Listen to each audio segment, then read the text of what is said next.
Welcome to Fall Asleep. Tonight you're invited to drift away into a quiet world, a place where time moves gently and dreams float like clouds. Take a moment to settle in, lie down, get comfortable, and let your eyes gently close. Breathe in slowly, and now exhale. Once more, deep breath in and out. Let go of the day. Let the noise, the thoughts, and the worries melt away. There is nothing you need to do right now. Nothing to fix and nowhere else to be. Just rest. And when you're ready, we'll begin tonight's story, The Clockmaker's Cloud. The wind over the hills was soft and constant, like a breath that never quite stopped. It carried with it the scent of lavender and pine, and occasionally the faint metallic echo of bells from somewhere far, far away. In this corner of the world, the stars seemed closer, brighter, even like they gathered just a little lower in the sky so they could listen. At the edge of the valley, tucked between two quiet hills, there was a town that didn't appear on most maps.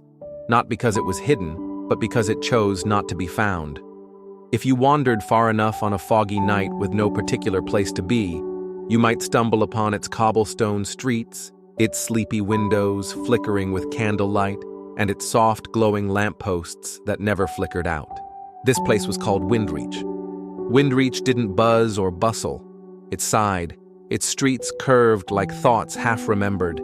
Its rooftops leaned gently into one another as if sharing secrets. The chimneys puffed lazily into the sky, and the shops that lined the streets had names painted in careful cursive, thimble and thread, the starlit pantry, ever-kind books. But at the heart of Windreach, there was a little shop quieter than the rest. It sat at the end of a curving lane where ivy curled around wrought iron railings and soft moss crept up stone walls. The sign above its faded wooden door read, "Cloud and Clockwork, Co. below," in smaller letters almost too faint to read, "Time-repaired, dreams adjusted." No one ever remembered when the shop had opened. It had simply always been there. Inside the shop, the light was warm golden and a little dusty. The shelves were crowded with clocks of all kinds, tall grandfather clocks with quiet breathing ticks, dainty mantel clocks with painted moons on their faces, and strange glass spheres with soft whirs and sighs instead of chimes. The man who owned the shop was named Elliot. No one knew his last name and no one asked. He was the sort of person who seemed like he had been born with a clock key in his hand and stars in his hair. His voice was soft. His coat was always a little too big, and his eyes were the color of early dawn blue-gray with a hint of gold. Elliot did not open his shop during the day. In fact, most people never saw him come or go.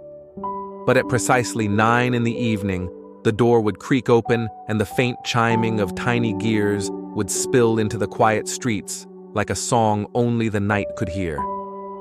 Most nights passed quietly.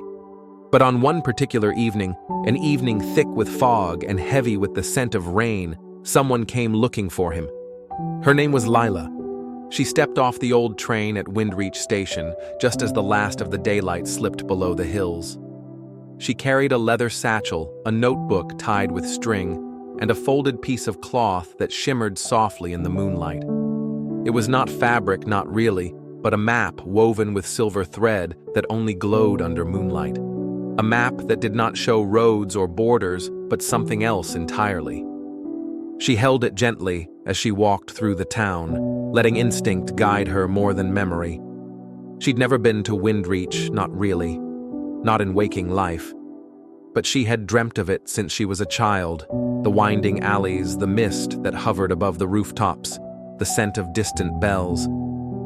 And always in the dream there had been a door marked with stars. She found it just past a quiet fountain where the water barely moved. The street was empty, but the door stood open and soft light glowed within. Lila stepped inside. The warmth of the shop met her like a hush. Clocks ticked all around her, but none of them chimed. It was a hush made of time, not silence, but patience. Elliot looked up from his workbench where he was winding the smallest clock she had ever seen. It looked like it belonged to a beetle. Or perhaps a dream. "You came," he said simply. Lila nodded. "I think I've always been coming." Elliot smiled. "That's usually how it works." She moved closer, drawn to the soft light and scent of old wood and lavender oil. I followed the map. He held out his hand and she gave it to him. Elliot unfolded the shimmering cloth, gently revealing a web of glowing threads that pulsed faintly. The lines twisted and curved, pointing not to places but to moments, memories that hummed like music. "This is a map of dreams," Elliot said. "Not many still remember how to read them." "I don't know how I got it," she whispered. "It was just in my notebook one morning. Then it was meant for you." He stepped to a tall cabinet and opened it, revealing rows of small drawers, each one labeled with a number and a name. Elliot pulled out a narrow box and handed it to her. Inside was a key, delicate silver shaped like a cloud, with tiny gears etched along the shaft. "This is your starting point," he said. Lila blinked. "Starting point for what?" Elliot turned one of the clocks near her.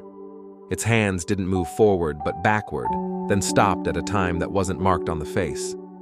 "You're going to journey through your own time," he said.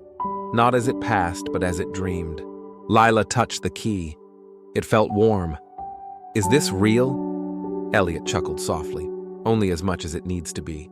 Outside, the fog wrapped the town like a blanket. Inside the shop, the air shifted. One of the clocks began to chime, not with sound, but with light, a pale golden pulse that shimmered around its edges. Elliot motioned toward a door at the back of the shop. "Through there." Lila hesitated. Then she stepped forward, the key clutched in her hand. As the door opened, the sound of wind and ticking filled her ears. But it wasn't the wind of the outside world, it was higher, slower, like the breeze inside a dream. Beyond the door was not a room, it was a sky. A floating staircase rose into the air, winding through drifting clouds and lanterns that glowed without flames. The steps were made of dark wood and shimmered faintly with each movement. Lila looked back once. Elliot was still at his workbench watching her with a kind of soft pride, as if he'd always known this moment would come. And then she stepped forward into the mist, into the ticking silence, into the journey that was hers alone. Somewhere far above, a bell rang, and the story began. The first step felt like nothing at all. No creak, no weight, just air cushioning her foot as though the staircase was part of the cloud itself. Lila hovered between the familiar world she was leaving behind and the one she was about to enter. The stairway stretched above her into a soft blur of mist where lanterns floated like dreams untethered. She clutched the silver cloud-shaped key Elliot had given her. It pulsed gently in her hand, a soft rhythm that seemed to echo her heartbeat. She looked back once, but the doorway to the shop was gone, replaced by a wall of mist shimmering like silk in the moonlight. "Only forward," she whispered to herself and began to climb. Each step whispered beneath her a soft rustle like pages turning. The mist around her seemed alive, shifting and parting just enough to show her glimpses of moments, not places, not people, but moments. A girl dancing alone in a field of sunflowers, a train arriving in a town with no name, a child asleep beneath a tree that had silver leaves, and then they were gone. As she climbed, time felt odd, not slower or faster, just unrooted, detached, like she was floating somewhere between seconds and centuries. At some point, she realized the staircase wasn't just rising, it was bending, curling, unfolding like a ribbon into the clouds, winding through entire realms of mist and starlight. She paused when the steps brought her to a landing of glass that hovered in midair. In the center stood a tall, ornate archway made of brass and wood, covered in carvings of constellations and tiny clock faces. The brass shimmered softly as she approached. Above the arch was a plaque, "The First Dream." Lila hesitated, then stepped through. The light changed instantly. The air grew warmer, tinged with something sweet and floral. She found herself standing in a garden, but not like any garden she had ever seen. The trees had bark that shimmered like marble, and their leaves were translucent, glowing with inner light. Flowers rose and opened as she passed, exhaling gentle sighs of fragrance. The grass beneath her feet was soft, and it shimmered faintly like moonlit dew. And then she heard the ticking. It was faint at first, woven into the air like a background melody. But as she walked, the sound became clearer, deeper. A steady tick-tock-tick like the heartbeat of the world around her. The path wound gently forward. Along the way, she saw memories hanging from the branches of trees, little crystal orbs, each showing a tiny, perfect moment. She paused to look at one. Inside, a younger version of herself sat cross-legged on a bed, sketching something in her notebook under a blanket tent with a flashlight balanced on her knee. The scene made her smile. She had forgotten that night. Forgotten how she'd drawn a city in the clouds with staircases and lanterns and clocks in the sky. She kept walking. Eventually, the path opened to a clearing where a gazebo made of glass and brass stood in the center. And there, seated at a table filled with papers, gears, and strange instruments, was someone waiting. He looked familiar. The man stood as she approached. He was tall, with wild, silver-streaked hair and soft lines on his face like someone who had smiled often. His eyes were a mirror of her own. "Hello, Lila," he said. She tilted her head. "Do I know you?" The man nodded. "Not yet, but you will." He gestured for her to sit. She did cautiously. "This is the garden of the first dream," he said. "Every traveler who steps into the clouds must begin here. Before you move forward, you must remember why you began." "I followed the map," she said, pulling it from her satchel. "Elliot gave me the key." The door opened. "Yes," he said gently. "But before all of that, why did you come here? Why did your dream bring you to Windreach at all?" She frowned. I don't know. I've always dreamed of it. Since I was a kid. I thought it wasn't real." The man smiled. "That's the thing about dreams, Lila. They are real. Just not in the way most people understand. You dreamed of Windreach because part of you remembers it." She opened her mouth to ask more, but he raised a hand. "Before you ask what comes next, you must do something first." He reached under the table and brought out a small wooden box. Inside was a compass, but its needle didn't point north, it spun slowly, pausing sometimes, then continuing. "This compass doesn't point to where you're going," he said. "It points to when you're going." She picked it up. The moment her fingers touched it, a memory burst in her mind, not a clear image, but a feeling, a train station at midnight snow falling, someone waving goodbye. "I remember that," she whispered. The man nodded. "That was your first heartbreak. You never let yourself feel it fully. You tucked it away." The compass needle pointed left off the table toward a grove of silver-leaved trees. "If you want to move forward, you must pass through what came before."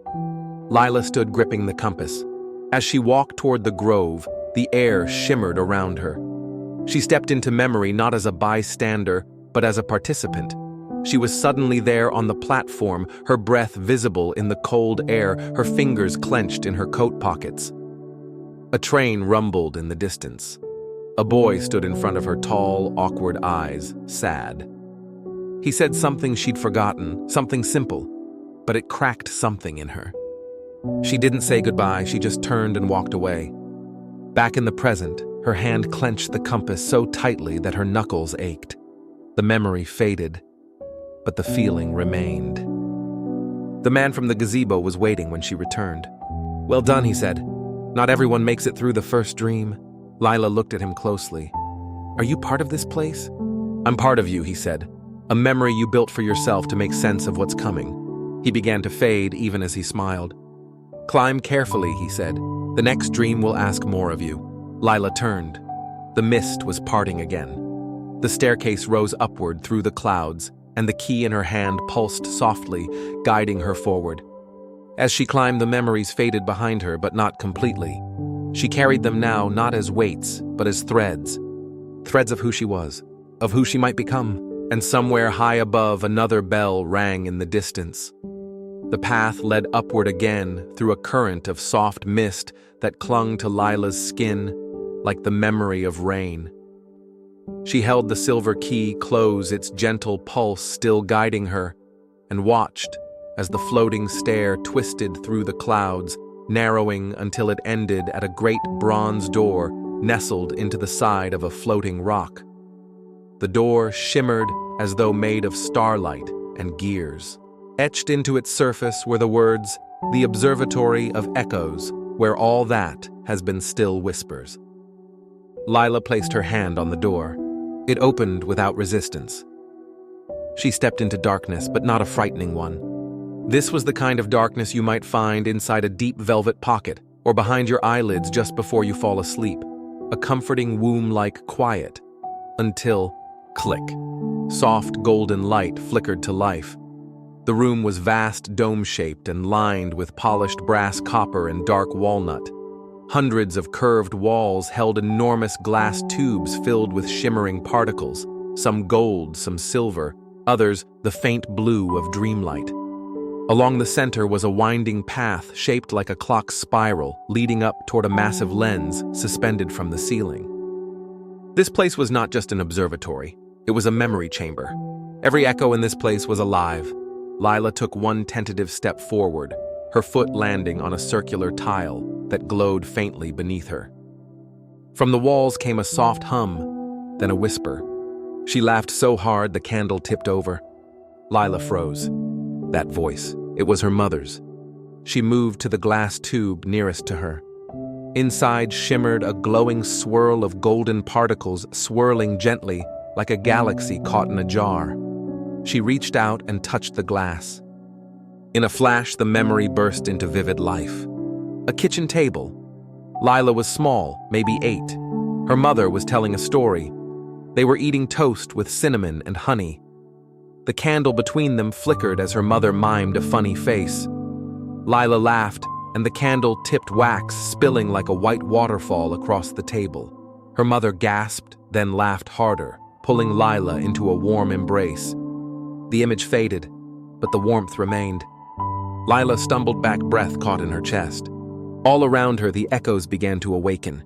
She walked deeper into the spiral. As she stepped onto each glowing tile, more voices whispered through the air. "You can't just catch clouds, Lila. The storm's coming in from the west. She was born with stars on her eyelids. Promise you'll remember this." Every tile a thread, every step a fragment of her past. Some were comforting, others held shadows. She stepped onto a tile near the central lens. "Don't go," a boy's voice said, "please." It was him again, the boy from the platform. This time, the echo was different. Sharper. She watched the memory rise in the glass tube beside her. This version of the scene held more detail. He wasn't crying, he was angry. "Why do you always run?" he asked. "Why don't you stay and feel something for once?" Lila's heart ached. She didn't answer in the memory, just turned away again. "I was scared," she whispered now, though the memory couldn't hear her. And then a new sound. A soft mechanical hum like a clock winding itself. She turned toward the center of the observatory, where the spiral path ended beneath the massive lens. There, standing beside an antique telescope the size of a tower bell, was a tall figure in flowing indigo robes. His face was hidden beneath a wide-brimmed hat lined with stars.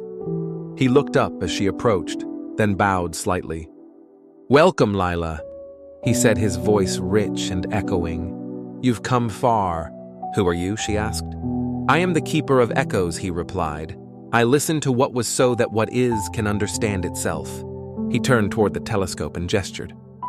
"Look." Lila stepped up. The telescope wasn't pointed at the stars, but at the past. Inside the lens, scenes from her life played like flickering film, her childhood bedroom, her mother sleeping beside a pile of library books, a walk in autumn leaves, where she lost her first sketchbook, the moment she first saw Windreach in a dream. "You've forgotten more than you know," the Keeper said. "Not because you wanted to, but because the world asked you to hurry, to forget magic, to grow." Lila turned to him, eyes wide. "Is this why I came here?" "Partly," he said. "You came because a clock stopped, but to restart it, you must remember what it once measured." He opened his hand. In his palm was a broken watch. Its face was cracked. The hands were still. Lila recognized it immediately. Her father's. "He wore this when he left," she said, voice soft. "He didn't just leave," the Keeper said gently. "He was taken. By the storm." "The storm?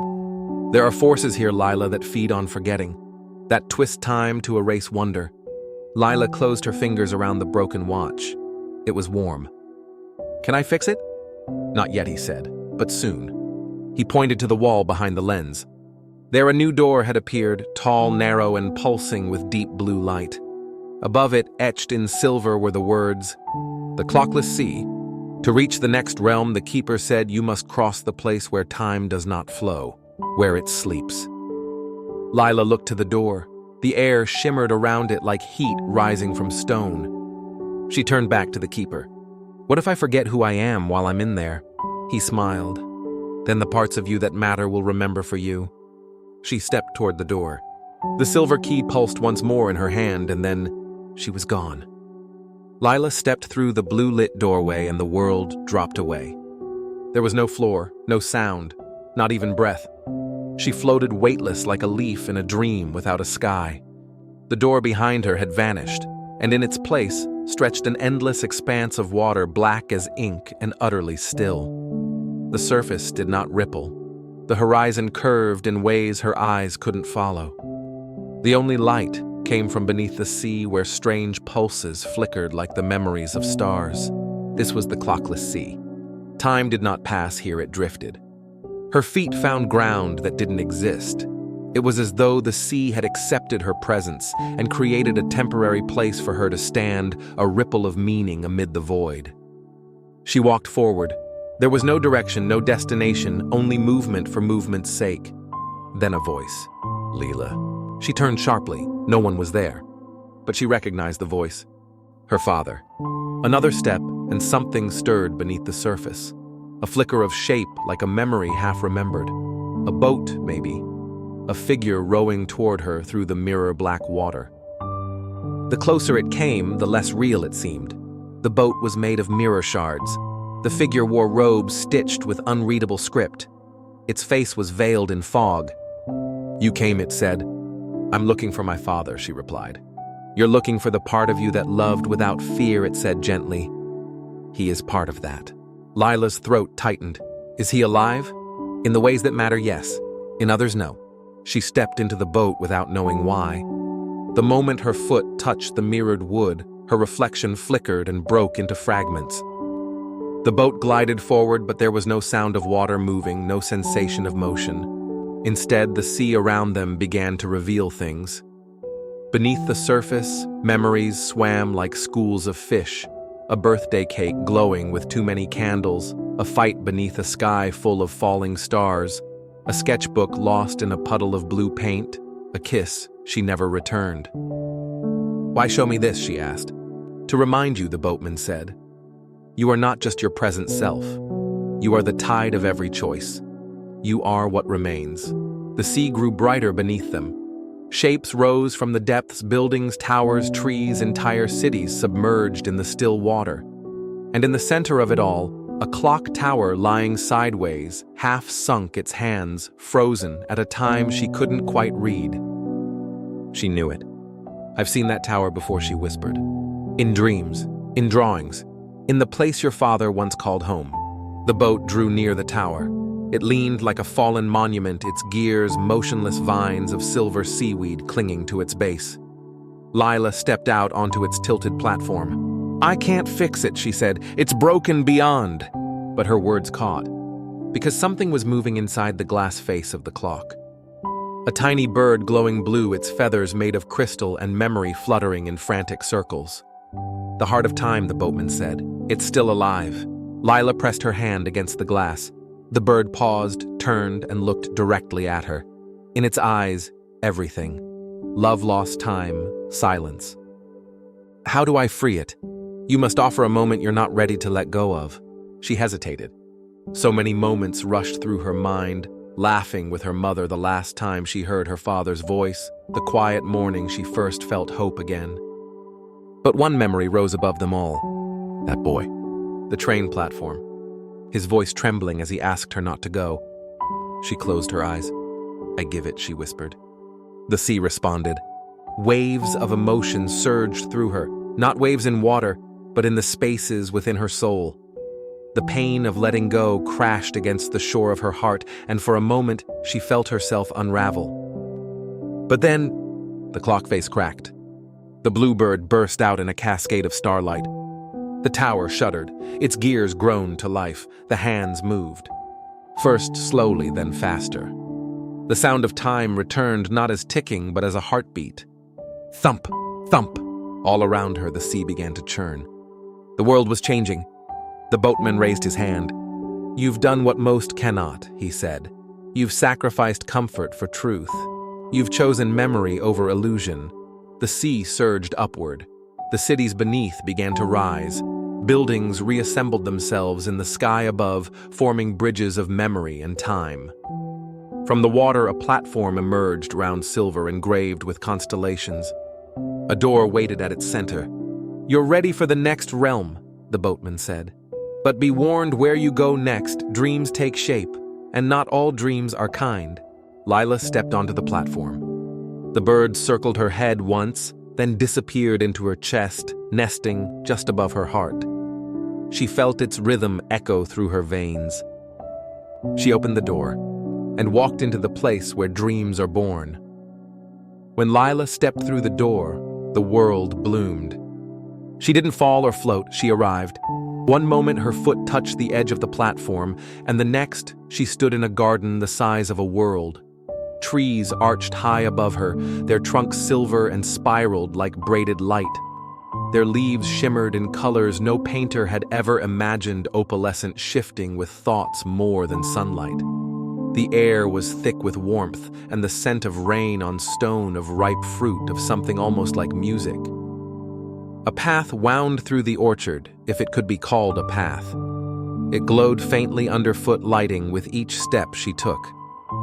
The sky above her was a dome of shifting stars, but unlike any sky on Earth. Constellations danced. Moons drifted in and out of view, and shooting stars moved backward, tracing their trails back to origin. This was the dream orchard. It didn't just grow fruit, it grew possibility. A breeze brushed past her, and with it came voices, not words, but emotions shaped into sound, longing, laughter, questions that never got answers. They rustled the trees and made the fruits glow brighter. Each tree seemed to represent a dream, past, present, or yet to be dreamed. She passed one tree whose fruit glowed with soft blue light. The trunk had names etched into it, children's names written in dozens of different scripts. As she approached, one of the fruits dropped into her hand, still warm. Inside was a memory that wasn't hers, a boy drawing monsters that turned into butterflies. She could feel his joy, his wonder, his sense of endless possibility. She placed the fruit back gently. She moved on. A second tree shimmered like ice, its fruit shaped like tiny clocks. One of them clicked open in her presence, revealing a scene of two elderly lovers dancing slowly in a room lit only by moonlight. The orchard wasn't quiet, but it was still, peaceful. Each dream hummed its own gentle rhythm.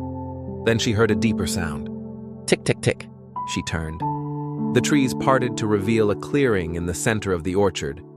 At its heart stood a clock tower, much smaller than the one she'd seen in the clockless sea.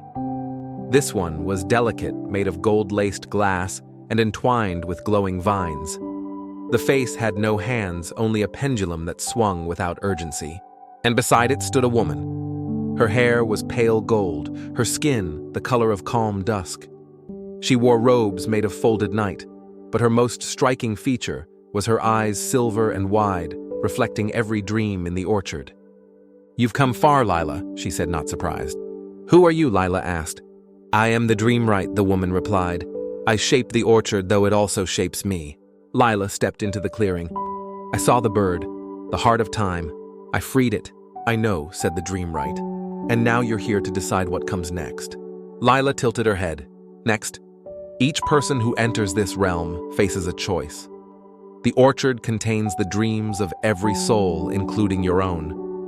But it also holds the unrealized, the ones forgotten, denied, abandoned." She extended her hand. A small orb of light hovered above her palm. "This is a dream you left behind."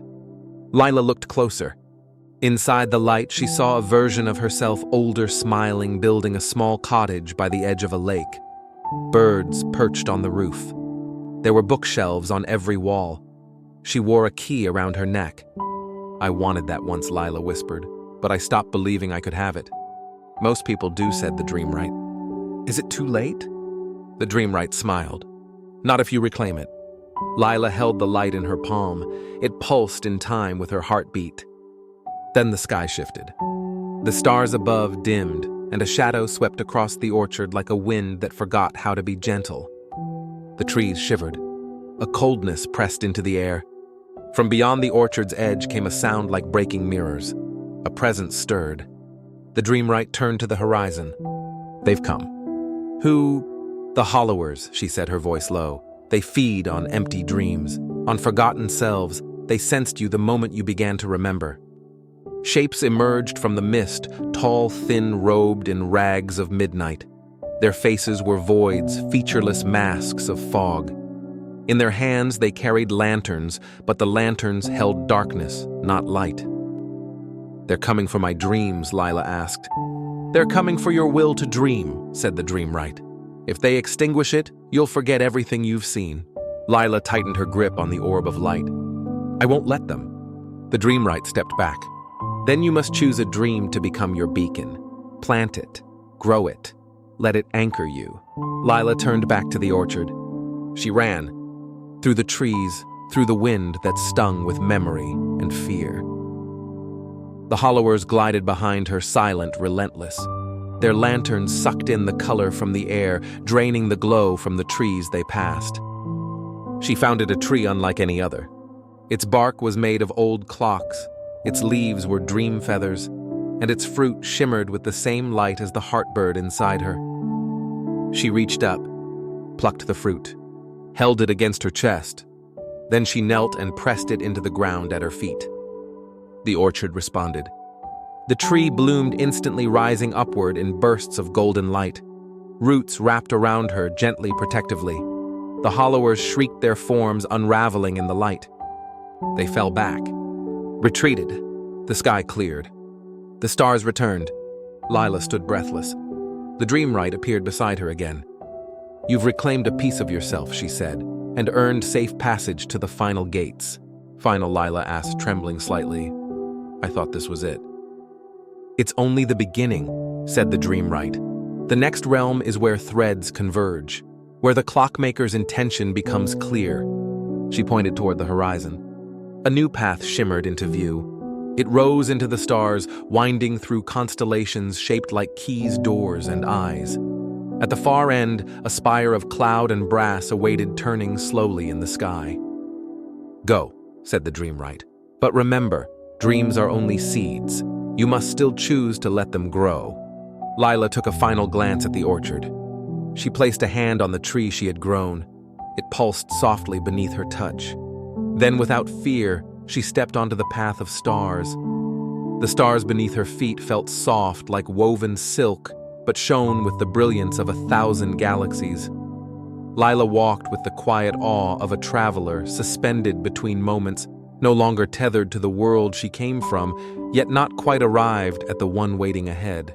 Each step she took echoed in silence, the sound folding back into itself like origami. Above, the sky turned with precision. Nebulae spiraled gently like the thoughts of sleeping titans. Whole constellations blinked in and out of being shaped into symbols, an hourglass dissolving into feathers, a door inside a heart, a clock melting into a tree. She understood none of them consciously, but something in her soul stirred with recognition. Time here had become feeling. As she walked farther, the path shifted, solidifying into luminous glass, then melting into cloud stuff beneath her feet. The corridor of stars curved gently upward until it opened. Lila stood before a gate made not of metal or stone, but of stillness. It was a vast archway rimmed in light, humming so quietly it made her bones ache with memory. There were no handles, no locks, only a single phrase etched along the curve of the arch. "What you remember opens what you are." As she stepped forward, the air around her pulsed, and she was no longer standing on the path of stars. Instead, she stood in a hallway, long and winding, carved into shadowed crystal. Lanterns floated in the air, glowing with gentle golden flame, flickering like candlelight in the heart of a snowstorm. This was the Hall of Forgotten Hours. Each wall was lined with clocks of every shape, size, and origin. Some ticked gently, some did not tick at all. Some spun backward, others moved with strange rhythms like the beating of unfamiliar hearts. And all of them whispered. Lila turned in place, heart thudding slowly. The hall seemed endless in both directions, yet also intimate, like the space between thoughts. From a nearby clock, a soft voice emerged. A memory.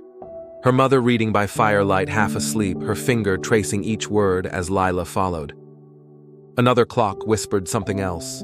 A fleeting sound of laughter during a storm, a girl's voice, hers asking, "What happens when time forgets us?"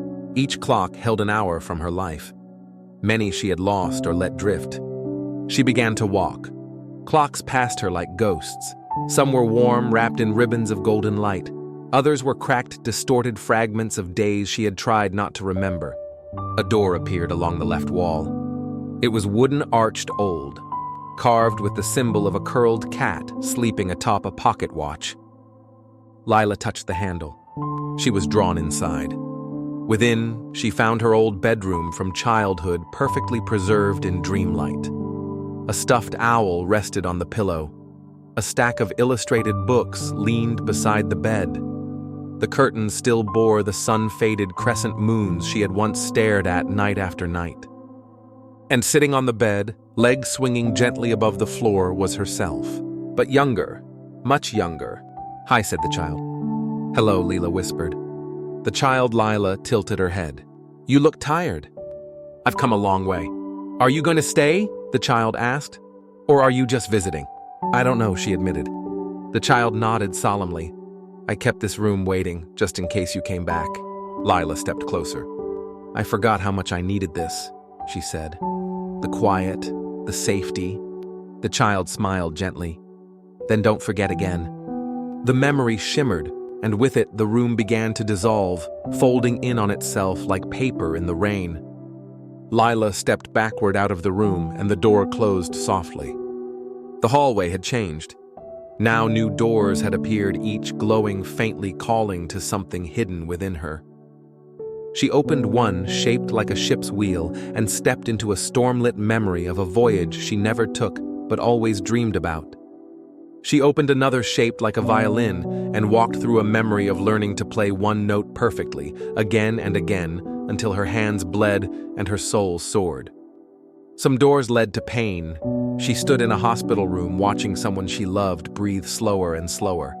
Another door showed her standing in the rain, clutching a letter she never mailed. She passed through them all, not to change them, but to remember. And each memory she claimed returned to her in the form of light, thread-like golden spinning gently around her wrist, like bracelets of fire. The clocks in the hall grew quieter. And then, silence. A final door appeared standing on its own. No symbols, no carvings, just a keyhole. Lila felt in her pocket. The key she'd carried all along, the one from the clockmaker's desk, was warm now, humming like a song. She inserted it into the keyhole. The door opened. Inside was a chamber like no other. Circular, infinite. The walls spun with constellations, and at the center stood a tall figure made entirely of turning gears and clouds. He wore no face, yet his presence was unmistakable. "The clockmaker. I thought you'd come," said a voice from all around her. "I hoped you would." Lila stepped into the room. The air was heavy with the weight of meaning. "Why am I here?" she asked, heart steady. "To fix what you never broke," the clockmaker said, "and to understand what cannot be built." He lifted a hand, fingers made of silver filigree and mist, and pointed to the center of the chamber. There, suspended in stillness, hung a massive pendulum. It had no anchor. It swung through time and dream, between memory and possibility. It was stuck. "I broke the pendulum?" Lila asked, unsure. "No," said the clockmaker, "but you're the only one who can unstick it." "Why me?" "Because you are not made of clocks or clouds or blueprints. You are made of will." Lila stepped forward. The pendulum trembled. She reached out, not with her hands, but with the collection of all she had remembered, all she had chosen to reclaim. The threads around her wrist unwound, lifting into the air. They wrapped around the pendulum.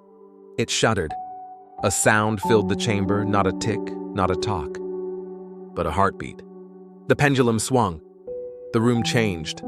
Everything blurred into golden starlight, and Lila felt herself lifted weightless, carried beyond time. She heard voices, every dream she'd passed through, every soul she had touched, with her presence echoing in thanks. The clockmaker's voice was the last she heard. Onward, dreamer. The map is yours now. The world dissolved around her, not like it was breaking apart, but like it was revealing its true shape. Lila floated in a river of light, her body buoyant, her mind crystalline with calm. For a long moment there was only stillness, and then the world breathed. Colors unfolded, like petals, blues that sang of oceans, violets dipped in velvet night golds, warmed by the very fire of memory. The flow carried her downward, no longer falling, not quite flying. She landed gently on a field that shimmered with silvery grass, swaying in a rhythm older than time.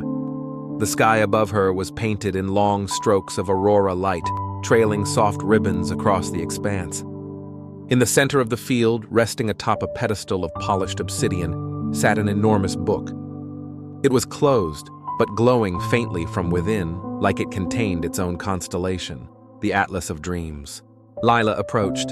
Her heart stirred with recognition, though she had never seen the book before.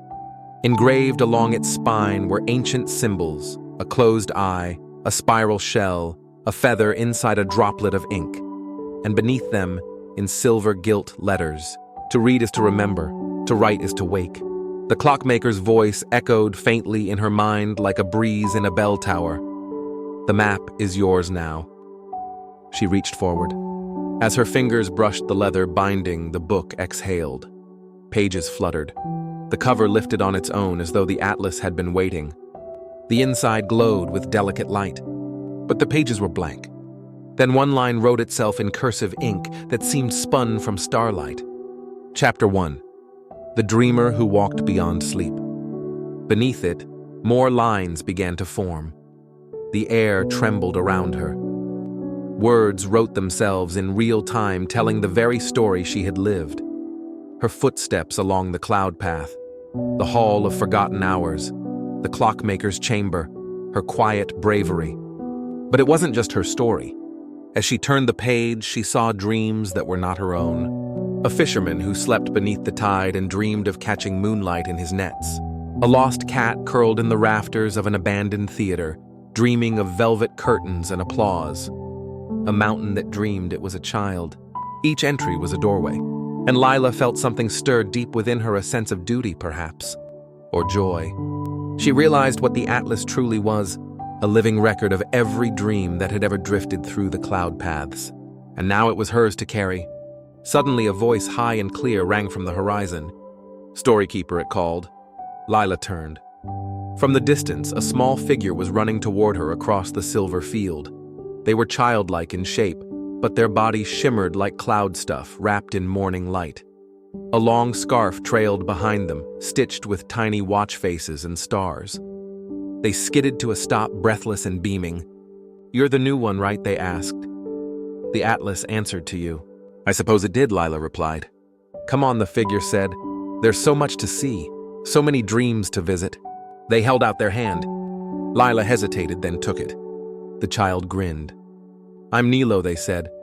"Navigator in training, but mostly I'm just here to show you what comes next." They led her across the field, past trees shaped like violin bows and wind chimes, into a valley where the air tasted like fresh ink and stardust. And there, hidden between two hills, was a train station. Not like the one in the village. This was carved from crystal and moonbeam metal, arching upward like a cathedral of sleep. Floating lanterns bobbed above the platform, casting warm pools of light onto the cobblestones below. A train waited, sleek and silent. Its cars bore names instead of numbers. The Weeping Orchard Library of Flying Books. The Star Whale's Lullaby, the echoes of unfinished songs. Nilo turned to Lila. "This is the Midnight Line. It runs through the dreaming realms." "And I'm meant to," Lila asked. "Record them," Nilo said. "Enter. Witness. Remember. Right. Lila looked down at the atlas still in her hands. New pages had appeared, blank glowing gently. I don't know if I can do this, she admitted. Nilo just smiled. You already are. The train doors opened. Lila stepped aboard. The car she entered smelled like old parchment and lemon blossoms. Seats were velvet and wide, each with its own reading lamp. A soft hum vibrated through the floor, a music too gentle to describe. As the train began to move, Lila looked out the window. The world outside changed. They passed through a sea of clouds shaped like forgotten toys. They glided over mountains carved from lullabies. They dipped into forests where each leaf carried a whisper from a sleeping mind.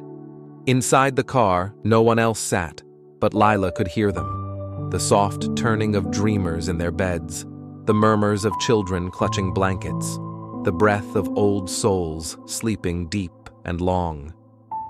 This was the current of sleep, and she was moving through it like a silent observer. The train slowed.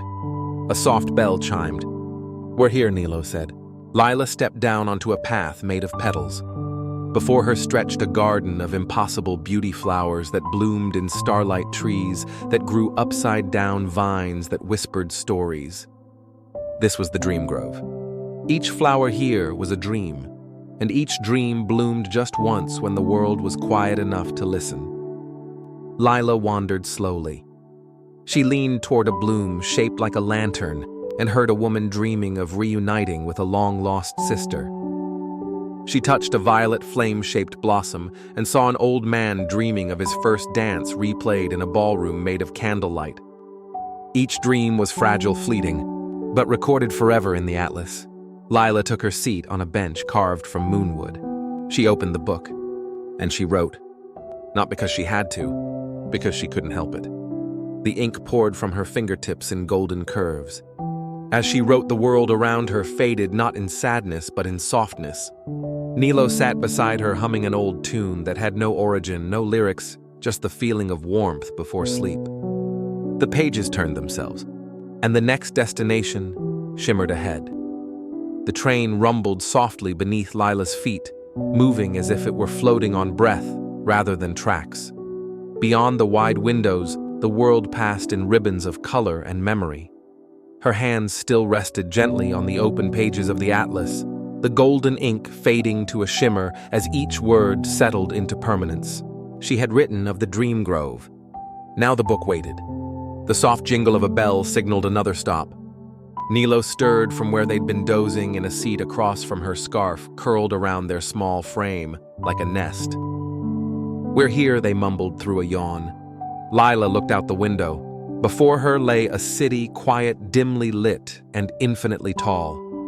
Buildings rose like crystal spires, each glowing faintly with internal light, as though filled with fireflies or forgotten thoughts. Above the entrance to the station, etched in silver script, were the words, "The Sleeper's Library." The name sent a hush through her. She stepped off the train shoes, tapping gently on a walkway made of soft glass tiles. Each step lit beneath her feet.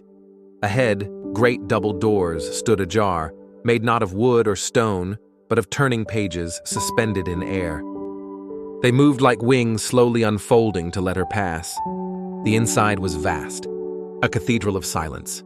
Towering shelves stretched skyward into darkness, each stacked with books bound in impossible materials, petals, rain-woven sighs.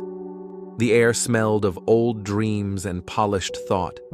Floating lanterns drifted slowly, illuminating narrow corridors with golden halos. And yet, despite its grandeur, it was warm, comforting. A place meant for rest. Lila walked forward. Her steps echoed gently, as if the floors had been waiting to carry her weight. She reached the central rotunda, where a round desk sat stacked with books bound in twilight blue. A figure looked up. An old woman with cloud-white hair and glasses made of ice crystals. Her robe shimmered like spilled ink. A badge on her chest read, Archivist Isolde. You must be Lila, the woman said with a smile. The atlas chose you. I suppose it did, Lila replied, still unsure whether it had been a choice or fate. Isolde nodded. Come, I want to show you something. She led Lila past row after row of shelves, each labeled not by numbers or titles but by emotions. Longing, joy, what was left unsaid, the feeling just before sleep. They stopped before a section labeled, Unfinished Dreams. These are the dreams that never concluded, Isolde said. Interrupted by waking, fractured by noise, forgotten before the dreamer could grasp their meaning. Lila stared at the spines. Many were blank. Others pulsed faintly, as if waiting. They can be completed, Isolde said, turning to her. But it takes a listener. What's that? Isolde handed her a feather, long and silver, still warm. When you place this into the binding of an unfinished dream, you can step inside it. Listen to what remains. Feel what was meant. And then, if you choose, finish the story with your own hand. Lila took the feather. The first book she touched trembled in her hands. She slid the feather into its spine, and everything changed. The world around her blurred. She was no longer in the library. She was beneath the sea. Light fell in shimmering curtains. Around her swam clouds of glowing jellyfish. In the distance, she saw a little house made of glass anchored to the ocean floor by silver chains. Inside, a child slept, alone, clutching a model ship. The dream trembled, wavering. Lila understood. This dreamer had wished to sail to cross the ocean to escape loneliness. But the dream had ended before the voyage began. Lila whispered into the current, "Let's finish it." She imagined the glass house rising, transformed into a vessel of wonder. The chains released. The child awoke and stepped onto a deck surrounded by fish made of light. The sea welcomed them. When Lila opened her eyes again, she was back in the library. Isolde smiled. "You did well." The book now glowed with soft completion. A ribbon of blue trailed from its binding.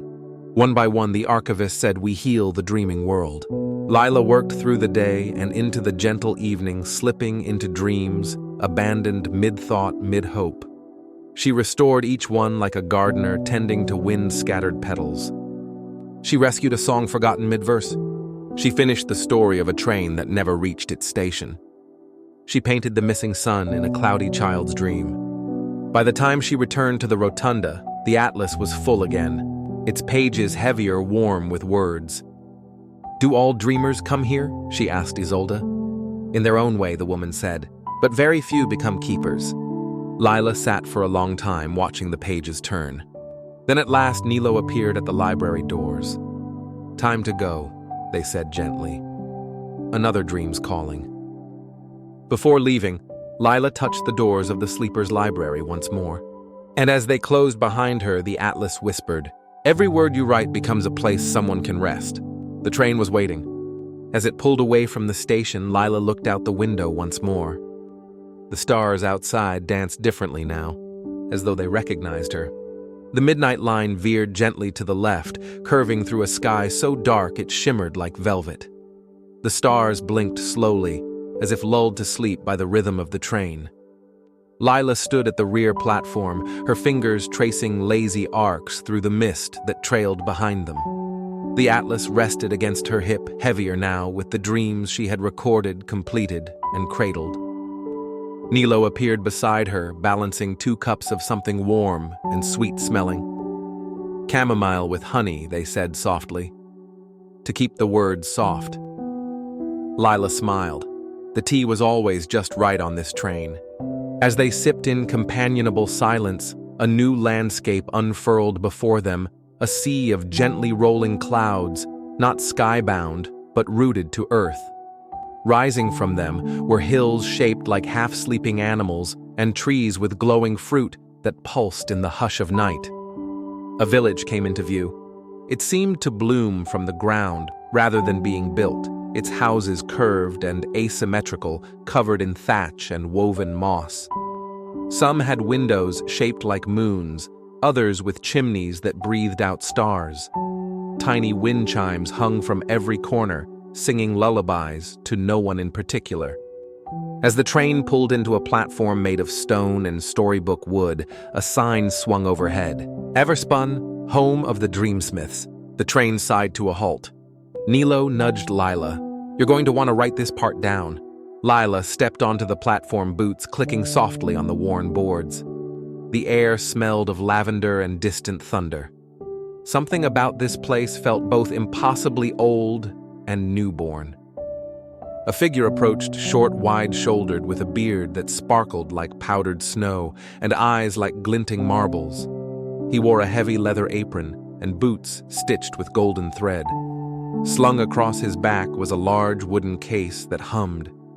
"You're the new scribe," he said without preamble. "I'm Bram, Dreamsmith apprentice by way of Shadow Glass and Whisperwire." "Nice to meet you," Lila said, extending a hand. Bram shook it, then turned on his heel. "Come," he said. "We're in the middle of a weaving." They walked down cobbled streets where strange tools hung on fences, nets made of silence, measuring tapes made of sighs. Children chased glowing marbles that left trails of memory behind them. In one yard, a woman fed folded paper birds from her hands. At the edge of the village stood a workshop carved from an ancient tree, its bark dark as midnight and flecked with veins of light. When the door opened, Lila stepped into a symphony of gentle chaos. There were looms spun from spider thread and starlight, tables crowded with spools of thread the color of emotions, guilt, relief, anticipation. Shelves held tiny glass bottles labeled with phrases like "a dream of first snow" and "the feeling of being seen." At the center of the room, an enormous dream tapestry was stretched. It shimmered and twisted alive with flickering images. A sleeping dog turning in a field of tall grass, a lighthouse blinking across a black sea, a voice calling a name that no longer exists. Bram approached the loom. "We're weaving a collective dream," he said. "Commissioned by a city on the verge of forgetting its own kindness." Lila stared. "You mean they asked for a dream?" He nodded. "Not everyone knows they need one, but their hearts remember." He handed her a spool of silver thread. "You've got the atlas. You can find the stories that belong in this weave." Lila hesitated. "What if I choose wrong?" Bram smiled kindly. "Dreams are rarely wrong, just redirected." She sat beside him, threading the silver into the loom. The moment she touched it, images danced behind her eyes. A man who once sang lullabies to strangers on a subway platform. A teacher who dreamed of walking through every street she'd never dared to enter. A child who had hidden a drawing of a sun under their bed for 5 years. Lila wove each one. Hours, or perhaps days, passed. Time in Everspun bent like string in the wind. As she worked, the tapestry grew. So too did her sense of something building, some deep current pulling her forward. Then came the sudden silence. The loom stopped. The tapestry trembled. Bram stood slowly, confused. That's not supposed to happen. Lila stepped closer. In the heart of the weave, a black thread had appeared, coiled and pulsing. From it spread a slow unraveling like ink dropped into water. "A broken dream," Bram whispered. "Someone's pain made it through." He turned to Lila. "We'll need to mend it, but not from here." "How?" she asked. He motioned toward the case on his back. Inside was a frame made of midnight oak and mirror light. "We're going inside." Before Lila could speak, the frame expanded, light bending around its edges. The loom's center became a doorway. Together they stepped through. They emerged into a world made of frayed color and echo. Broken fragments of memories floated by arguments, falling cups, lost names. At the center of it all was a small figure curled into themselves, a child with no face, wrapped in a coat stitched from shadows. Lila approached. "Hello," she said gently. The figure flinched. "Go away." "We're here to help," she said. "No one helps," the voice replied. "They just wake up." Lila knelt, setting the atlas before her. "May I listen to your dream?" The child looked up, their face slowly, resolving small freckles, tear-glossed eyes, a mouth trembling with all the things left unsaid. "I just wanted to stay asleep," they said, "where no one leaves." Lila reached into the atlas and pulled forth a story, one about a place where goodbyes were stitched into starlight, where endings were soft and arrivals constant. She read aloud. The world around them brightened. Color returned to the air. The child stood, took Lila's hand. "You can dream here," she said, and be remembered. When they stepped back into the workshop, the tapestry was whole again. The black thread had become a constellation. Bram wiped his brow. "You've got a gift, scribe." Lila smiled wearily. "I just listen." That night, the village of Everspun held a celebration. Lanterns floated into the air like fireflies. Bells chimed from rooftops. The tapestry was displayed in the square, and as the villagers watched it, played their collective dream like a slow-moving story in the sky. As the train prepared to leave, Lila stood with Bram at the edge of the platform. "There will be more mending to do," he said. "I'll be ready," she replied. He handed her a small charm, a thread knotted around a stone. "For when you forget how to begin." The atlas pulsed gently in her arms, warm as ever. As the train pulled away, the village of dreamsmiths faded into mist, its bells ringing faintly in her memory. The train journeyed quietly for a time, winding through the uppermost edges of twilight. The stars were thick here, so close they flickered against the windows like candlelight. Lila rested against the glass, the gentle rhythm of the midnight line's motion weaving through her bones like a lullaby. Outside, the darkness deepened into a violet so rich it felt like velvet wrapped around the world.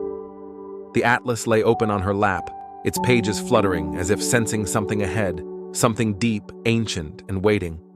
Nilo stepped into the carriage, a cup of warm hibiscus tea in hand. "We're approaching the drop," they said quietly. "The drop?" Lila looked up. Nilo gestured toward the window, "where the tracks leave the sky and descend beneath the sea. Few rides take that turn anymore. But we will..." Nilo nodded. "There's a dream caught below, the kind that lingers in shipwrecks and kelp forests. You'll want to listen closely." The train began to slow. Outside, the sky turned from night to indigo, to something entirely unnameable, like a sigh in color. Then the track tipped downward. There was no jolt, no sudden plunge. Just a long, slow drift downward into a soft, glowing abyss. The world submerged without warning. Where stars had been there were now glowing jellyfish. Where clouds had passed now swept translucent rays and drifting schools of luminescent fish. The ocean didn't press it welcomed. And the train impossibly continued as if it were made for this. Lila pressed her hand against the glass. The sea pulsed like a sleeping heart. They passed beneath arches formed of coral through tunnels of shipwrecked dreams. Lila could see memories trapped in the rust wedding rings, forgotten lullabies, a child's lost shoe. The train came to rest on a platform carved from pearl and dark stone. The sign read, "Pelagia, the memory deep." Lila stepped onto the platform, the pressure of the sea a soft hum against her skin. She walked into the station, which opened into a vast chamber illuminated by drifting lanternfish. The ceilings rose high and glittering like cathedral vaults carved from the skeleton of a whale. A woman stood waiting. Her hair floated around her like seaweed, her gown spun from kelp and threadlight. Her eyes held a slow, infinite sadness. "I'm Lysara," she said, "keeper of the tidal vaults. You've come for the dream unremembered." Lila nodded. "What is it?" "A dream that was never dreamt," Lysara whispered. "It waits unfinished, unclaimed." She turned and led Lila down a hallway lined with mirrored doors. Behind each one shimmered a reflection of something that had never happened. "This place," Lysara said, "gathers what slips through, the almosts, the not-quites. The dreams we meant to dream but never did." They stopped at a door framed in ivory coral. "This is yours," Lysara said. Lila hesitated. "Mine?" "You carry the key," Lysara replied. "You always have." Lila lifted the atlas. The page opened to a blank sheet, white shimmering faintly with potential. She touched the paper to the door. It opened with a sigh. Inside, she found herself standing in a quiet underwater meadow. Seagrass waved in gentle currents, and above the surface of the sea rippled with moonlight. In the center of the field was a table, and on it a clock. The clock had no hands. A single chair stood beside it. A man sat there, older, dressed in a patchwork coat of ticking cloth. His hair was white, not with age, but with stillness. He looked up when she approached, eyes the color of glass worn smooth by time. "You're late," he said softly. "I didn't know I was expected." He smiled. "You weren't, but you came anyway. That counts for something." "Who are you?" she asked. "I'm the Clockmaker," he said. "And this is my cloud." He gestured to the sea above them. "It's the sky," she said slowly. He nodded. "Or it used to be. Once I placed a single cloud above the world, a dream too soft to land, too curious to drift. But it fell. It sank, and I came after it." He rose and moved to the clock. It lost its hands when it hit the water. Time stopped. The dream froze. Lila stepped closer. "And you stayed here until someone came to restart it." He looked at her. "That's you." Lila swallowed. "How?" He opened a drawer in the table. Inside was a small music box. He turned the key. A melody spilled out, one Lila had heard before, in fragments, in dreams she couldn't quite remember. She reached into the atlas. Pages rustled. A story unfolded. It was her own. Of the first time she listened to the rain as a child and thought it sounded like footsteps from the sky. Of a clockmaker in her hometown who disappeared one night, leaving only silence and a trail of ticking petals. Of a dream she once had of diving into a sea of stars to find something she had forgotten. She placed the story on the table. The clock stirred. Hands appeared, fragile silver, trembling with possibility. Time began again. The sea shifted. Above them, the surface parted. Light poured in. The cloud rose. The clockmaker smiled. "I can rest now." Lila blinked. "Rest." He stepped into the clock like stepping into a doorway. His form became light, then mist. "Thank you," he whispered. And then he was gone. Lysara waited outside the chamber. She said nothing, only placed a hand over her heart and nodded once. Back on the train, Lila sat quietly. Nilo brought tea this time, sea salt, caramel, and rosemary. "You found him," they said. She nodded. "He made the first dream. And it fell." Nilo smiled. "They always do. But someone always lifts them again." Lila looked out the window. The sea faded. The train rose back into the sky, pulling behind it a soft gray cloud, a clock suspended within it, ticking once more. The midnight line rose gently from the undersea cradle of Pelagia, its wheels quiet upon the starlit tracks that shimmered like silk threads spun between constellations. Lila sat by the window watching as the sea withdrew behind her, now no more than a glistening mirror beneath a sky stitched with old dreams. The cloud that followed the one with the restored clock suspended inside drifted faithfully in the train's wake. "Next stop," Nilo said softly from the doorway, "is a quiet one. Few travelers even know it exists." "What's it called?" Lila asked. Nilo's eyes twinkled. "Oralis, the Orchard of Forgotten Bells." Oralis. Even the name chimed in her ears like wind through hollow metal. The atlas fluttered open on its own, revealing a page inked in silver. A map etched itself onto the parchment in slow, deliberate lines. A grove of trees not made of wood, but of twisted brass copper and whisper-thin porcelain. Hanging from their branches were bells, thousands of them, silent waiting. As the train glided into the station, Lila felt a warmth rise in her chest, a curious nostalgia, as though she'd once been there in a forgotten dream. The platform was narrow, dusted with what looked like golden pollen or powdered sunlight. The station house had no walls, just columns made of carved wind supporting nothing but the idea of a roof. A figure waited just beyond. He was old, though not aged, more like he had always been this way. He wore a coat made of stitched wind chimes and carried a satchel that hummed gently with every step. "Welcome," he said in a voice that rang like dusk bells. "I am Calloway, Bellkeeper of Oralis. You've come to wake the orchard." Lila followed him along a winding path paved with flattened hourglasses and broken tuning forks. Trees surrounded them, each one uniquely twisted and humming faintly, like they remembered songs, but hadn't sung them in a very long time. "What are these bells for?" Lila asked. "They're echoes," Calloway said. "Not of sound, but of feeling. Each one holds a moment someone forgot to remember. He led her beneath a massive arching tree whose roots glowed like embers. This one, he whispered, holds a lullaby a mother meant to sing but never got the chance. He touched the lowest bell, small pearl-colored with a crack running through its base. A sound rang out. Not just a note, but an entire memory, the scent of lavender, a room lit by a single candle, the weight of quiet sorrow. A mother exhausted falling asleep before her baby did. A lullaby unsung. Lila felt it in her bones. "It's beautiful," she whispered. "It's sad," he said. "But sadness too has a place in dreaming." They wandered deeper into the orchard, where the trees grew taller and darker, their bells rusted or silvered with age. Some glowed, some pulsed like hearts, some seemed almost afraid to ring. "They're fragile," Calloway said.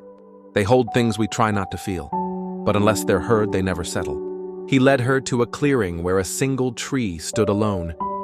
It was pale, nearly translucent, and every bell that hung from it was identical, smooth round with no clapper inside. "This one's yours," he said. Lila stared at the tree. "Mina, it holds the dreams you gave up too early, the ones you forgot before they bloomed, the wishes you made then unmade." Lila stepped closer. The bells were silent, but not still. They trembled at her presence. "Can I ring them?" He nodded. "You must." She reached up and touched one. A shimmer passed through her fingers. The bell didn't ring in sound, but in color.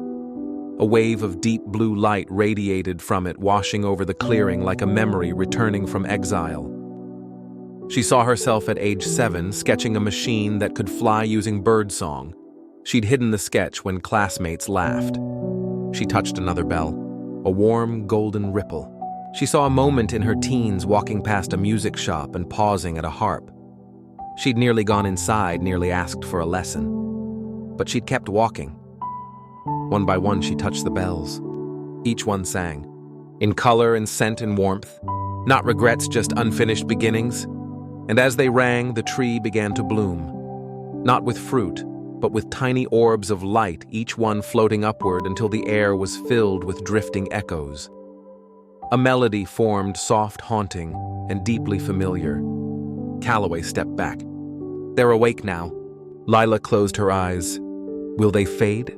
They'll become part of the dream fabric. You'll meet them again, not as lost things, but as stars or moments or melodies. Dreaming keeps nothing truly gone." They walked slowly back through the orchard, the bells now softly ringing behind them like wind in a field of silver. Back on the platform, Calloway handed her a small bell, porcelain white, with a golden ribbon. "For when you forget again," he said. "So you remember that forgetting is not the same as losing." The midnight line shuddered gently as it began to move. Lila settled in bell and hand-heart strangely light. The atlas opened once more. A new page. A new path. Far ahead, the train curved into a soft horizon of mist and quiet thunder. The next dream waited, not forgotten, not lost, only sleeping. The train pressed onward through a gentle drizzle that didn't quite wet the windows, but whispered against them like fingers tracing forgotten names. Outside, clouds rolled in gentle swells, lit from within by soft flashes of distant lightning that never made a sound. It wasn't rain, as Lila knew it. It was memory distilled into mist. She sat curled by the window, the small bell from Oralis resting in her palm. It hummed faintly, resonating with each dip and curve of the midnight line, as if it too could sense where they were going next. Nilo arrived with a tray of lavender lemon tea and a folded scarf scented faintly with cedar. "You'll want this where we're headed," they said. "It's cooler in the next realm." "What's it called?" Lila asked. "The Library Between Raindrops." The atlas unfurled without prompting. Its pages bled with lines of ink, shaped like water trails down a window. In between those trails, words emerged, not printed, but whispered into the page. "It's a place of pause," Nilo explained, "where all the thoughts left unfinished find shelter in paper and parchment." Lila closed her eyes for a moment. She could already feel the shift. As the train slowed, it entered a tunnel made not of stone or steel, but of glistening droplets, each one frozen mid-fall. The train did not break them. It passed through them gently, as though time itself bent slightly out of respect. At the end of the tunnel was a platform that seemed to hover in midair, surrounded by nothing but rain. Not raining, but made of rain. Each structure, from the lampposts to the benches, shimmered with soft moisture, as though formed from condensation caught in a dream. Above, suspended like chandeliers, hung globes of water encasing tiny, illuminated manuscripts that floated in lazy spirals. A woman stood waiting, dressed in layers of paper-thin silk, her sleeves whispering with every movement. "Welcome," she said. "I am Muriel the Ink Warden." Lila followed her into the library, which unfolded like a labyrinth of rooms caught between heartbeats. Shelves stretched in all directions, not bound by gravity. Some spiraled upward into invisible towers, others folded like accordions into walls of light. Books hovered midair. Scrolls sang quietly to themselves. Raindrops drifted like lazy fireflies. "What is this place?" Lila asked, awestruck. "It's where thoughts go when they're too shy to become action," Muriel said. "Where questions wait to become wonder. It is the library of nearly written things." They passed a section labeled Chapters Forgotten in Sleep, another Letters Never Sent, and another Words Meant but Never Spoken. Muriel gestured to a narrow corridor with droplets hanging like beads on invisible strings. "Your shelf is through there." Lila walked slowly, each step echoing as if made through mist. The corridor narrowed, and there it was, her shelf. Slim, but not empty. Dozens of journals and notebooks, some stained with invisible ink, some glowing faintly at the corners. She picked up the top volume. Inside, she found a memory. Not just words, but a living recollection. It was her age 11 writing a letter to the stars. She never sent it. The letter read, "If I dream hard enough, will they hear me? If I fall asleep with my eyes open, will the stars write back?" Lila closed the book gently. Muriel stepped beside her. "Would you like to read them aloud?" Lila hesitated. "Will they disappear if I do?" "No," Muriel said. "They'll finally be heard." So she read. One by one, she lifted volumes from the shelf, each one a version of herself that had paused, hesitated, hoped. Words she wrote and forgot. Stories she started but never finished. Prayers she whispered but never believed anyone was listening. And with each one, a small chime echoed in the rain. The droplets around her began to hold reflections not of the past, but of possible futures. A street lamp in a city she hadn't yet walked. A hand holding hers that she didn't yet know. A typewriter waiting on a sunlit desk. "These aren't lost," Muriel said softly. "They were only waiting for you to return." Lila turned the final page of the last journal. There, written in neat hand, was a message not by her, but to her. "You made it. We never doubted you. Write it all down when you wake. We're waiting." The ink shimmered, then vanished into the page. Tears prickled at her eyes, not from sadness, but from relief. She had thought of herself as someone who always left things unfinished. But here, every beginning had simply waited for its moment. Back at the main hall, Muriel offered her a glass vial. Inside, a single raindrop swirled with flecks of gold. "For your voice," Muriel said, "to keep it soft, to remind you that silence isn't emptiness, it's a pause." As the train prepared to depart, Lila looked one last time at the library behind her. In the distance, a book floated up toward a skylight opening like a bird. Somewhere, someone else had found their words. She boarded the train. Nilo smiled, placing a small book on her seat. "What's this?" she asked. Nilo winked. "It's blank for now." She smiled and tucked it into her bag. As the midnight line pulled away from the library, the rain began to fall again, not from above, but from within, a soft hush spreading through her thoughts, cleansing, restoring. She slept that night without dreams, not because they were absent, but because they had been heard. The midnight line had grown quieter over the past hours, as if even the train itself were slipping into deeper layers of slumber. Lila sat alone in a softly lit compartment where the walls were draped with diaphanous curtains. Outside the window, silver leaves floated past, not from trees, but drifting gently across the air like feathers in slow descent. The world beyond had no horizon, only soft pulses of white-blue light rising and falling like a lullaby. She sipped a tea that smelled faintly of jasmine and snow. Nilo had called it moon milk. Its warmth lingered not on her tongue, but behind her eyes. It was the kind of drink that made you remember lullabies you had never learned. "We're approaching the grove of the moon's echo," Nilo said, gently stepping into the carriage. "You may want to walk this part barefoot." "Why?" Lila asked. "Because it listens better that way." The train did not stop on a platform.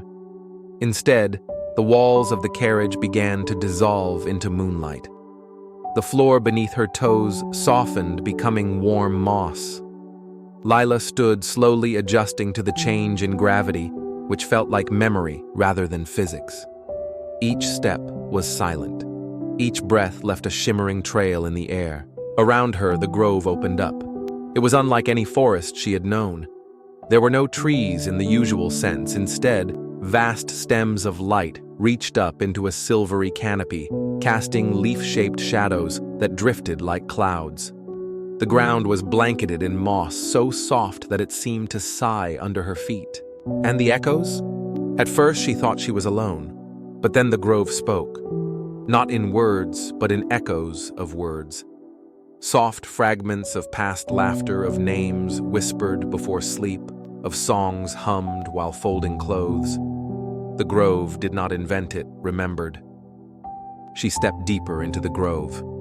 Every footfall was mirrored by a sound she had once made, a giggle from her 8th birthday, the hush of her breath when she first saw snow falling outside her childhood window, the whisper of her mother's lullaby, half forgotten but never lost. It was overwhelming and tender, like holding hands with time. A figure appeared ahead. Not Nilo, not Miriel, not anyone she knew. The woman was tall and quiet, with skin like pearl and eyes full of twilight. "I am Elenian," she said, "caretaker of the Echo Grove." "Why does it remember me?" Lila asked. "Because you let it. Most pass through their lives so fast the echoes never land. But you listened even when you didn't understand." They walked together in silence. Each step stirred a new sound chalk on a school board, the rustle of leaves she once raked, the purr of a long-lost cat. They reached the heart of the grove, a circle of silver stones. In the center, a small moon hovered just above the moss, pulsing in time with Lila's heartbeat. "This is your lunar echo," Elenian said. "Not just sound, but all the ways you've moved the world, seen or unseen." The moon shimmered. On its surface appeared brief flickers, her helping someone pick up fallen groceries, a letter she never sent that made someone smile the moment she forgave someone without needing to say it. "So many things I forgot," Lila whispered. "You didn't forget," Elenian said. "You just set them down. We held them." Lila stepped closer. The moon vibrated gently as she reached toward it. Her fingers didn't touch it, but they didn't need to. In that moment, the echo embraced her. She saw not just what she had done, but how the world responded. The silent thank yous, the ripples her kindness had created. She stepped back, tears on her cheeks, not from sadness, but recognition. "This is what we are," she asked. "This is what you leave behind," Elenian said. "The world may forget your name, but it never forgets your imprint." Lila lay down on the moss, gazing up into the moon canopy. The echoes began to soften, turning into a lullaby made of her life's quietest moments. She slept there, wrapped in memories she never knew had waited. When she awoke, Nilo was beside her once more. "You found the heart of the grove," they said, wrapping a soft shawl around her shoulders. "Few make it that far." "What now?" Lila asked, her voice barely above a whisper. "Now," Nilo said, "you walk forward, knowing the past doesn't weigh you down. It cradles you." As they walked back to where the train awaited, reborn now from mist and moonlight, Lila felt lighter. Not empty, but gently full. As if every echo had become a song she could carry. The grove faded behind them, but its hum stayed within her. It was not meant to be held forever, but to be carried forward subtly, changing the music of her every footstep from then on. The midnight line curved through a sky that shimmered like glass. After leaving the grove of the moon's echo, Lila found herself walking slowly through the train's corridors, as if each step required remembering how movement worked. The weightless hush of the echo grove still lingered in her bones, like a melody that hadn't yet faded. Nilo walked beside her without speaking, carrying a small case of what appeared to be hourglasses, each with a different kind of sand, some fine and golden, others thick like snowfall, and still others glinting like slivers of starlight. They seemed to hum as if each measured not minutes but dreams. "Where are we now?" Lila asked after a long silence. "We're nearing the garden beneath the pendulum," Nilo replied. "It lies at the center of the great clock tower, though it doesn't really obey time." Lila raised an eyebrow. "What kind of garden is inside a clock tower?" Nilo smiled softly. "The kind that grows beneath silence. You'll see." The train began to slow, though there were no visible tracks, only a floating platform woven of gears and roots. A towering structure rose into the air before them, its walls covered in ivy made of tiny ticking leaves. At its pinnacle, an enormous pendulum swung back and forth, casting arcs of golden shadow across the dome-like sky. It moved slowly, deliberately, as though it were measuring something more delicate than seconds. As they stepped onto the platform, the sound of the train faded behind them, replaced by a low hum. It was not mechanical, but alive like wind moving through strings stretched across the sky. The door to the clock tower opened without a sound. Inside, they descended a spiral staircase that had no visible support, each step floating in place. The deeper they went, the quieter the world became, until at last there was no sound at all. And then there was green. They emerged into a vast subterranean garden lit from above by the pendulum's soft golden swing. The light shimmered over dew-covered petals and vines that glowed faintly in the quiet. Flowers with translucent petals folded and unfolded gently as they breathed. Trees with spiral trunks leaned toward the slow glowing arcs of light. There were pools of still water so clear they seemed to mirror dreams instead of sky. At the center of the garden stood a sundial made of silver and bone. It cast no shadow, though the pendulum above swung endlessly. Lila was awestruck. "It's like time has stopped." "No," Nilo said. "It's resting." A figure approached from the far end of the garden. She was tall, with skin like polished wood, and hair that fell like ivy down her back. Her eyes glinted with clockwork constellations.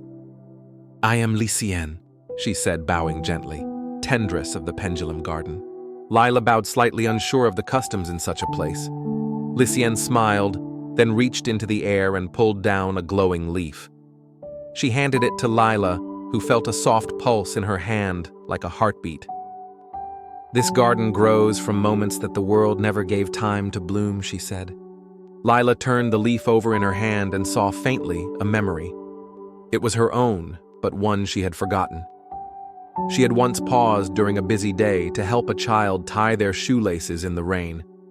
The moment had been quick, fleeting, but here it had rooted itself and flowered. "The world rushes," Lysienne continued, "but not every seed grows in haste. Some need stillness." They walked through the garden, where each plant seemed to echo a moment lost to the surface world. A bush of glowing orbs revealed laughter once stifled. A tree that grew upside down whispered words never spoken. Beneath a canopy of glowing petals, Lila saw a vine that twisted with the colors of regret, growing alongside blossoms of forgiveness. "You mean all these are my moments?" Lila asked. "Not just yours," Lysienne replied. "Everyone who visits leaves seeds behind, even those who never knew they had planted anything." Lila knelt beside a pool. In its surface, she saw an older version of herself sitting beneath a tree, with white blossoms reading aloud to someone unseen. She looked up. "Is that the future?" Lysienne shook her head. "It's a possibility. Gardens grow what they are given. What blooms is not always what we expect." As they wandered deeper, they came to a clearing with a bench made of interlocked hour hands. Lila sat, feeling the slight vibration of time beneath her. She realized then that she was not tired, but deeply rested. The garden seemed to replenish something not of the body, but of the soul. A petal drifted down onto her lap. She picked it up and heard a lullaby that her grandmother used to hum, one she hadn't remembered in years. Tears welled in her eyes, unbidden but gentle. "This place, it heals what time forgets," she said softly. Lizian nodded. "That is our purpose. Not to stop time, but to remind it of the moments worth holding." The pendulum above made no sound as it moved, but its rhythm soothed Lila more than any clock's ticking ever had. She lay down among the glowing grasses and let the world lull her. Above her, the pendulum continued its arc, and the garden shifted to hold her dreams.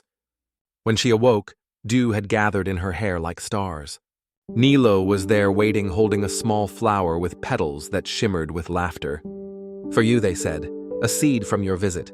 Lila accepted it, knowing somehow that this flower would bloom again somewhere, sometime, perhaps in the corner of a window, or between pages of a book left open beside a sleeping child. As they left the garden and ascended the spiral once more, the hum of life faded back into the rhythm of the train. But in her chest, the pendulum garden still bloomed. The train glided silently now through skies tinged in coral, and rose as if the air itself were melting into soft dreams. The world beyond the windows had softened, blurred at the edges, like a watercolor left in the rain. Lila leaned against the glass, her breath leaving tiny clouds as she whispered a thought. "Am I still myself, or someone I am slowly becoming?" Nilo sat quietly across from her, tuning a delicate instrument that looked part harp, part compass. It chimed with tones that shimmered rather than sounded like memories that didn't need words. "We're nearly there," Nilo said, plucking a single strand. "The island where the hours drift." "The name sounds sleepy," Lila murmured. "It is. This place is where hours fall asleep when they no longer wish to be counted." The train slowed, though it made no sound. Outside, a wide sea stretched to every horizon, except the sea wasn't water. It shimmered like liquid moonlight, with occasional patches of mist curling upward like sighs. Floating gently on the surface was an island shaped like an open palm. Lila stepped off the train and felt her feet sink ever so slightly into soft sand that gave off a faint hum as if it were purring. The air smelled of lavender and old books. Around her, the landscape rippled in lazy waves, rolling hills like pillows trees that bent not from wind but from drowsiness, and pathways that drifted rather than stayed put. "Follow no trail," Nilo said gently. "Here the hours guide themselves." So she walked. Or rather, she let herself be carried by the pace of the island, which was slower than thought and gentler than breath. With each step, Lila felt the tick of ordinary time slip away from her skin like old clothing. She passed a meadow where moments floated on the breeze, literal moments shaped like bubbles, each containing a scene: a child tying a ribbon, a person staring at a fireplace, two friends watching a sunrise in silence. The bubbles did not burst when they touched the ground. They simply sank in, absorbed by the earth like dew. At the center of the island stood a great sundial that turned not with the sun, but with dreaming. Around it lay figures in rest, some lying on the grass, some curled up in hammocks made of woven dusk. They were not asleep in the ordinary sense. Their eyes were open but unfocused, as if their minds drifted gently beyond the present. A voice met her from behind a tree. "The hours do not rush here. They drift, and we with them." Lila turned to find a woman in robes made of time-worn silk. Her face held the kind of age that was not defined by wrinkles, but by calm. "I'm Selena," the woman said. "I keep company with time's slower rhythms." Lila nodded, unsure of how to begin speaking. "What is this place truly?" "It is where discarded hours come to find peace," Selena said. "Not wasted hours, not forgotten ones. Simply hours that no longer wish to be measured." They walked together along a winding path that shifted beneath them. Lila watched as wildflowers bloomed in slow motion. Each petal took minutes to unfurl, yet the sight never bored her. It felt right. "Why do the hours drift?" Lila asked. Selena stopped beside a still pond, its surface reflecting not their faces, but days from long ago. Because they are tired. Just as people grow weary, so does time. She gestured toward a series of small mounds dotting the island. Each is a resting place for an hour that lived deeply, an hour that held great sorrow or joy or silence. We honor them here. Lila knelt beside one such mound and placed her hand upon it. For a moment she felt the echo of a long-ago evening, someone lighting a candle for no reason but to feel the warmth, a stillness, a solitude, an hour that meant nothing and everything. Selena handed her a lantern. "Carry this with you," she said. "When an hour drifts near, the lantern will glow. You need not chase it, just listen." As they moved onward, Lila passed through groves where clocks hung from trees, not ticking, but breathing. Each timepiece pulsed faintly as if it were asleep. Some had cracked faces, others had melted hands. Yet all looked at peace. She sat beneath one such tree and closed her eyes. The lantern flickered gently. Inside her, she felt it, a memory of sitting beside her mother in early morning light, sharing toast and not saying a word. It was such a simple hour, but now she felt its fullness, its tenderness. When she opened her eyes, the lantern's glow had deepened. "You've caught an hour," Selena said, approaching. Lila held the light to her chest. "What do I do with it?" "You let it rest in you, and in time you'll carry it forward to others who need it." A gentle breeze rustled the tree, sending down a rain of drowsy blossoms. Lila lay back in the grass lantern beside her and let the island rock her. The sky shifted from lavender to deep indigo. No stars appeared, only the soft shimmer of sleeping time. She dreamed without images, only feelings being held, being forgotten, being found. When she awoke hours later, or perhaps days, she found Nilo waiting with a fresh cup of dream tea. "Did you drift far?" they asked. Lila smiled. "I didn't drift. I returned." The island receded behind them as they stepped back onto the train. But in her heart, the hour she had caught nestled quietly, pulsing with quiet meaning. The train moved in a whisper again, as though it knew its passengers had recently spoken with time itself and needed space to breathe. Lila sat with her hands wrapped around a mug of dream tea, watching the horizon pulse with light and shadow. It looked like the sky was remembering something, maybe a lullaby it had once sung to the moon. The journey now curved downward, not onto land nor into cloud, but into something that shimmered like translucent water suspended in midair. "Are we going underwater?" Lila asked, her voice barely rising above the hush in the cabin. Nilo looked up from a gently glowing book. "No, not quite. We're going beneath the idea of water. You'll see." The train spiraled slowly downward, entering a space where gravity softened and light scattered like dust in morning air. Shapes floated gently past the windows, schools of glowing fish, curled ribbons of seaweed that danced without needing water, and enormous jellyfish that blinked softly as they passed each pulse, sending out chimes you could almost hear. Then the train vanished, dissolving like a dream as soon as it came to rest on a platform made of salt crystal and pearl. Lila stepped off and gasped. There was no ocean, no sea, just a vast expanse of liquid, thought a smooth, iridescent plain stretching into a soft forever. From its center rose a spiraling staircase, wide and made of shimmering opalescent stone. Each step shimmered like memory, and the entire structure turned gently as if it breathed. The staircase beneath the sea, Nilo said, tucking their book into a satchel of rain-colored fabric. "It leads to old places. Ideas that sank before they could bloom." "Do we climb it?" Lila asked. "We descend," Nilo replied with a smile. "Upward leads to memory. Downward leads to dreams still dreaming." The staircase had no railing, but Lila felt no fear. Each step seemed to carry her rather than require her to lift her foot.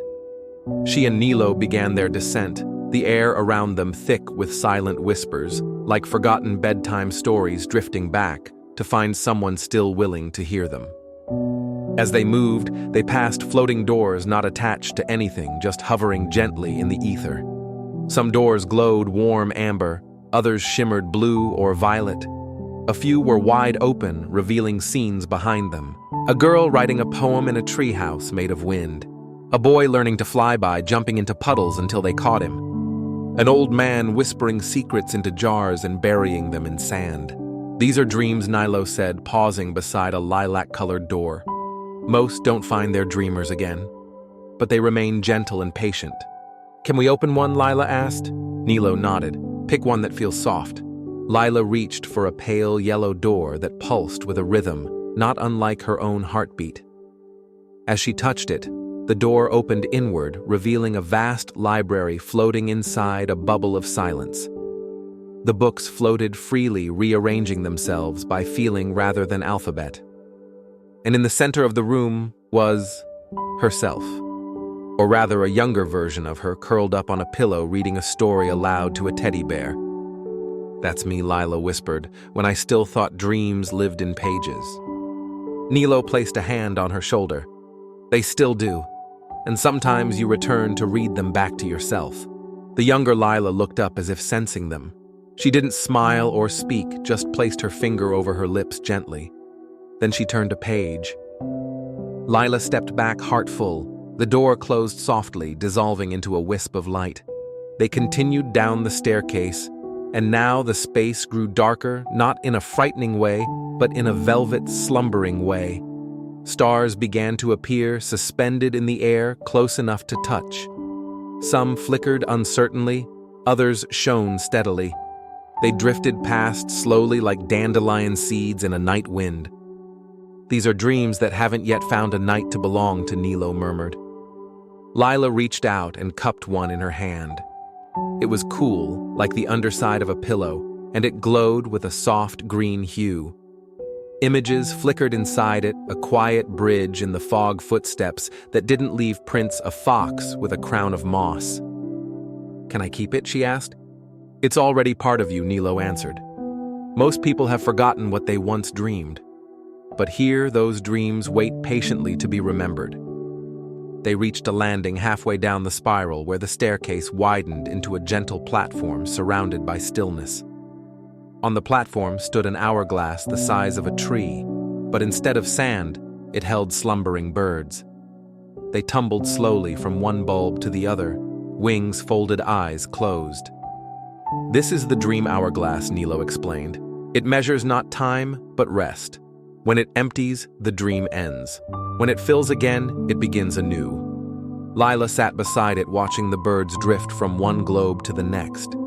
Each time one passed through the narrow neck of the glass, she felt her breath slow. I could stay here forever, she whispered. You could, said a voice behind her. She turned to see an old woman with stars in her hair and eyes like deep pools of ink. She wore robes stitched with lullabies and lull. I am Mura, the woman said, keeper of unfinished dreams. Are you a guardian, Lila asked. No, Mura said with a smile. I am a librarian. I catalog dreams that haven't ended. Some return to their dreamers, others wait for a new one. She offered Lila a notebook bound in silver thread. Would you like to leave one here? Lila opened the notebook, and though the pages were blank, her hands knew what to do. She wrote without thinking, just feelings in the shape of words. She didn't read it when she finished. She closed the cover and handed it back to Mura, who nodded in thanks. As they resumed their descent, the air shimmered more deeply. Now they passed floating musical notes hanging in silence. Nilo explained that they were songs yet to be sung, melodies that visited dreamers in sleep but were forgotten by morning. Lila hummed softly, and some of the notes stirred and drifted toward her. They surrounded her head gently like a halo. The staircase began to narrow, now the steps smaller, the light more golden. Ahead, a doorway appeared, not floating this time, but grounded. It was arched, made of woven moonbeams and twilight. On it, a sign, "Here ends the dreaming descent. Enter with wonder or not at all." Lila took a breath and stepped through. On the other side was a shoreline that shimmered not with water, but with moments suspended in stillness. The sky here was not sky at all, but velvet ribbon curling infinitely. Trees whispered lullabies, and the ground hummed beneath her bare feet. At the center of this final space stood a mirror. But it didn't reflect Lila's face, it reflected her dreams. She saw 1,000 versions of herself, one dancing through meadows of dusk, one blowing stars into a sleeping sky, one simply sitting beside someone holding their hand in complete silence. "They're all you," Nilo said softly. "I want to be them all," Lila replied. "You already are. You always have been." She turned to face the quiet sea again. It no longer frightened her, no longer felt unknown. It simply was a deep, dreaming space that would always welcome her back. And somewhere behind her, the staircase began to glow, waiting for another descent, another dreamer. The dreamscape behind the twilight door faded like mist as Lila stepped once more onto solid ground, or something like it. She stood at the edge of what appeared to be a wide railway platform, but instead of concrete and wood, it was formed from woven grass and flower petals, fluttering ever so slightly in a breeze that didn't quite blow. Nilo was already there, standing beside a signpost carved from ivory shells. The sign pointed in 2 directions. One read, "The Whispering Rail, southbound." The other, "The Garden of Forgotten Bells."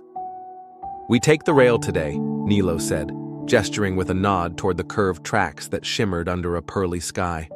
"The bells will wait for another evening." Lila followed him to a train that seemed to be made from paper and dreams. Its surface was covered in handwritten lines, scrawls, loops, gentle brushstrokes from different times, different minds. And as she stepped aboard, she realized each word whispered itself aloud when touched. The carriage was silent, but not in the way silence normally felt. It was attentive, a quiet that listened back.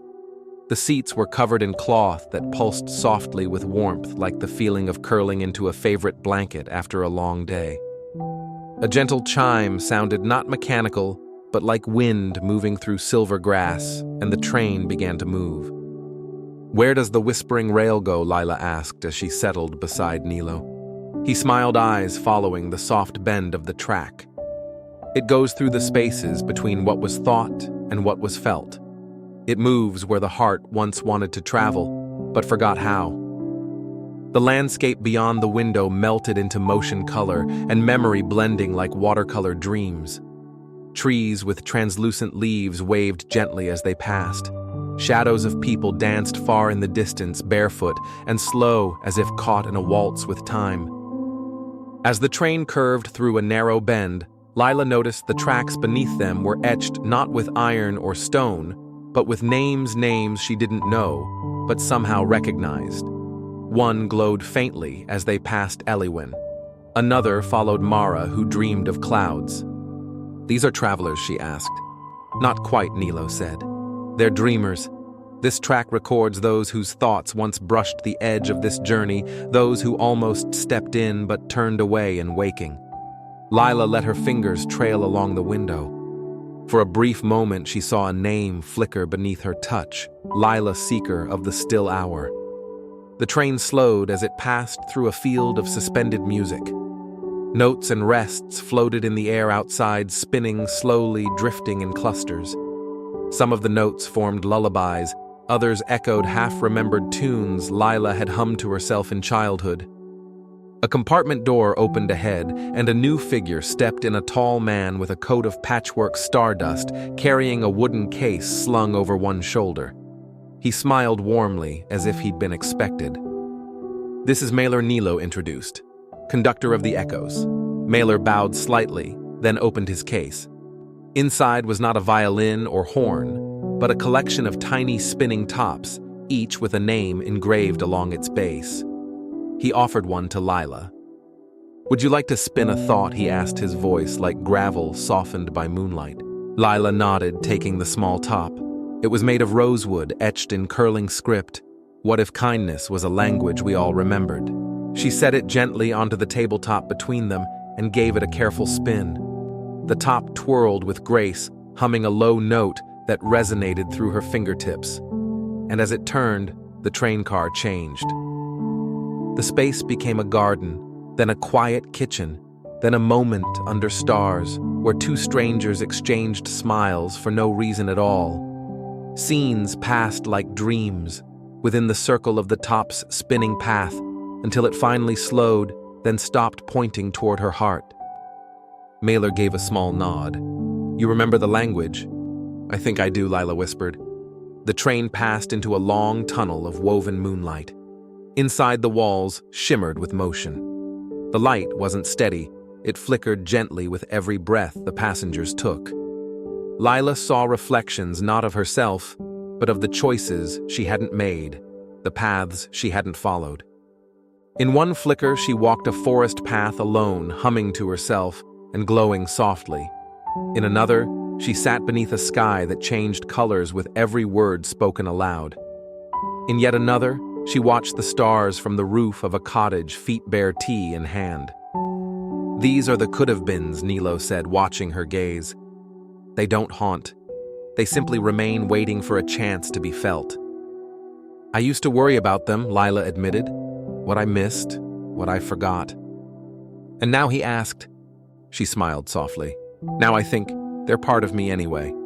At the end of the tunnel, the train emerged into a place where the sky bent inward, curving like a great dome made of stardust and sea foam. Beneath it lay the sleeping lake, where thoughts went to rest before becoming dreams. The train gently stopped. "This is where we walk," Mailer said, offering Lila her spinning top back. "You'll want to hold on to this." Lila stepped down onto a path made from woven reeds and feathers. It was soft beneath her feet, humming faintly with every step. The air smelled of lavender and salt. All around the lake, glowing orbs bobbed up and down like quiet fireflies. "They're thoughts," Nilo explained. "Soft ones, the ones most people never say aloud." Lila reached out to one, and it paused mid-air. Inside it, she saw a thought she once had as a child. "I hope the moon isn't lonely when we sleep." It made her eyes well up unexpectedly. "You're not the only one who's ever wondered," Mailer said with a kind glance. They continued around the lake until they reached a stone bench shaped like a crescent. Lila sat, her spinning top still in hand. Nilo sat beside her. "Each time you listen," he said, "you remember a little more of what dreaming truly is." "I used to think dreams were just images, stories." Lila turned the top in her fingers. "They're languages," Nilo replied. "Ways of speaking that don't require words. Ways of remembering who you are when the world stops asking." Silence stretched, not empty, but full of breath. The whispering rail would soon call them again, but for now the lake lapped gently, thoughts drifted in quiet harmony, and Lila leaned back into the curve of the moon-shaped bench. And there, beneath the dome of sky made from longing and lullabies, she did not sleep. She rested. Lila awoke, not as from sleep, but from stillness. Her eyes opened slowly beneath a sky so soft it felt like velvet dipped in stardust. She was no longer by the lake, nor on the whispering rail. She stood now before a vast doorway shaped like a lung, mid-inhale, its edges stitched with silvery threads of light that pulsed gently, rhythmically like a quiet breath. Beside her, Nilo offered no words, only a small gesture toward the door. Maelor, the conductor of echoes, had vanished into the mist, leaving a single spinning top behind him, still whispering faint echoes of forgotten kindness. Lila stepped forward, drawn not by curiosity this time, but by a feeling like returning to a place she had once visited in a dream but had no memory of. As she passed through the doorway, the world changed again. She entered a cavernous hall stretching endlessly in every direction, but it wasn't cold or echoing. Instead, it felt like a giant heart, warm, steady, and deeply alive. The walls were lined with shelves, but not of books. Instead, small glass spheres floated mid-air, pulsing faintly with pale blue light. Each orb let out a sound every few moments, a quiet exhale, a memory of breath. Some quick and excited, others long and slow. Some were deep sighs, others tiny gasps like a baby's first inhale. Nilo spoke quietly, as though trying not to disturb the atmosphere. "This is the library of breaths. Every living thing leaves behind echoes of its breath. This place collects those that meant something, moments that changed the course of a heart or shifted the weight of silence. Lila walked gently between the aisles. She saw labels floating beside each orb, a breath taken before saying goodbye, the inhale before bravery, the exhale of surrender. She stopped before a sphere smaller than the rest, no larger than a pearl. Its glow was gentle, fragile. "What is this one?" she asked. Nilo leaned in. "That's a breath a child took while deciding whether to forgive." Lila reached out, and without touching, she felt it. The tremble, the courage, the vast ocean of fear hiding behind something so small. It wrapped around her like a lullaby, and for a long moment, she simply stood still. As they moved deeper into the library, they passed larger orbs, some as big as lanterns. One glowed gold and warm, and Lila instinctively paused. The label read the collective breath of a crowd waiting for a note of music to begin. A hush surrounded the sphere. Lila heard it, thousands of quiet breaths, all drawn in together, all holding. Then the memory of music, not actual notes, but anticipation. The kind that lives just before a symphony begins. "I never thought breath could carry so much meaning," Lila said softly. "Most people forget," Nilo replied. "But it's the first thing we do and the last thing we leave behind. It's the shape of all we feel in between." They approached a winding staircase made not of stone or wood, but of woven sighs. Each step gave a soft sound as she walked, some sad, some peaceful, some full of laughter. At the top, a small chamber sat bathed in a gentle amber glow. In the center, an old woman stood behind a round table made of pressed petals and soft glass. Her hair floated around her like slow-moving clouds, and her eyes sparkled with unspoken stories. "I've been waiting for you," she said kindly, gesturing for Lila to sit. "You've brought many breaths here in your time, though you didn't know it." Lila sat across from her, unsure what to say. The woman placed a small orb in Lila's hands. It was warm, familiar. It pulsed once, then Lila heard it, a single breath. Hers. "I remember this," Lila whispered. "It was when I almost gave up, but I didn't." "You breathed instead," the woman said gently. "That moment lives here now. 1,000 others have drawn strength from it." Tears filled Lila's eyes. "I didn't know anyone could hear it." "They don't hear the sound," the woman said, smiling. "They feel the intention." She placed a second orb beside the first. "This," she said, "is a breath you've yet to take. A future breath. One that will change someone else's path." Lila stared at it. The idea was both magical and daunting. "I don't know what that breath will be," she admitted. "You don't need to," the woman said. "Only know that it's waiting. And when the moment comes, you'll feel it. And the world will shift just a little." Nilo watched quietly from the edge of the room, letting Lila soak in the truth of it all. The woman stood and walked to a curtain behind her, drawing it back. A wide window opened to reveal a garden filled not with flowers, but with breaths, each one rising gently like dandelion seeds caught in golden light. They danced upward, drifting toward the stars, where they would find their places among the constellations of forgotten moments. "Do you want to leave one here?" she asked. Lila nodded. She closed her eyes and took a breath, not deep, not forced, just natural, real, full of meaning. As she exhaled, a tiny orb formed in front of her, spinning, slowly glowing with the color of dawn. The woman caught it in her hands and placed it on a shelf marked "Breathe and Begin Again." "Thank you," Lila whispered. "You're part of the story now," the woman said with a smile. "You always were." They descended the staircase again, and the library of breaths shimmered behind them as the dream around her began to shift. Nilo spoke softly as they returned to a quiet glade surrounded by sleep-laced pines. "You've learned the language of breath, the weight of a sigh, the gift of a single inhale. It's something not everyone notices." "I don't think I'll forget now," Lila said. "You won't," he agreed, "because your breath will remind you." As the stars above whispered in soft tones, Lila lay back onto a bed of moss. The memory of breaths swirled around her. She didn't try to hold them or name them. She simply let them pass as they were meant to. And in the quiet of that dream garden, under the gentle hush of eternal exhale, she drifted not into sleep, but into stillness. The forest welcomed her like a whisper.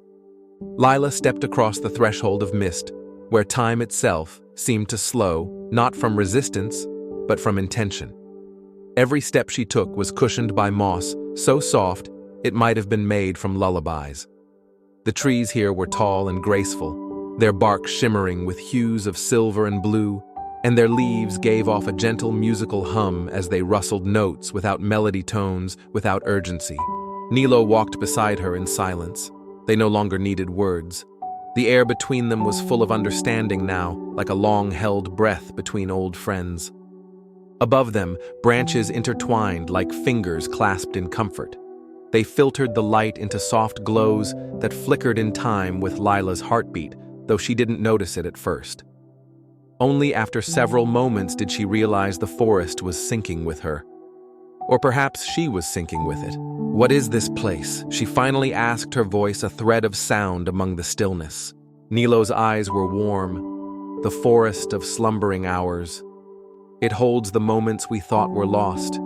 Time we believe has vanished, waiting here, curled up in tree hollows and tucked beneath stone roots." They walked in deeper, and the world grew quieter. Not empty, but restful, as if every second here was exhaling. Lila paused beside a tree with bark like flowing ink. In a small knot near its base, she saw a flicker of movement. "Is that—" She crouched gently, and there, nestled in the knot of the tree, lay a small, slumbering hour. It looked like a fragment of time, shaped like a tiny creature, soft, round, and glowing with amber warmth. It breathed slowly, as if dreaming. Nilo nodded. "That's an hour you forgot to live. One you set aside when life became too heavy." Lila stared at it, tears rising unexpectedly. "It's beautiful. It's still yours," he said gently. "You can carry it again if you wish." She reached out, and as her fingers grazed the soft light, it lifted itself slightly, hovering into her palm. The warmth of it spread through her skin, then her heart, then her mind. She remembered it all at once, a warm afternoon on a rainy day, a story she never finished writing, a cup of tea she'd poured and forgot to drink. A moment she had once wished for peace, then buried beneath a list of to-dos. She smiled through her tears. "I didn't know I could come back to this." Time, Nilo said, doesn't demand to be linear in dreams. As they walked on the path split into three, each one labeled with soft wooden signs. Time we waited for time. We never knew. Time we are still becoming. Without hesitation, Lila chose the third path. This trail led them under lower branches and through glades that pulsed with fireflies shaped like hourglasses. They flitted around her head, gently brushing her thoughts with their wings. When one landed on her shoulder, it whispered something so faint she could only feel it, not understand it. And yet, she felt comforted.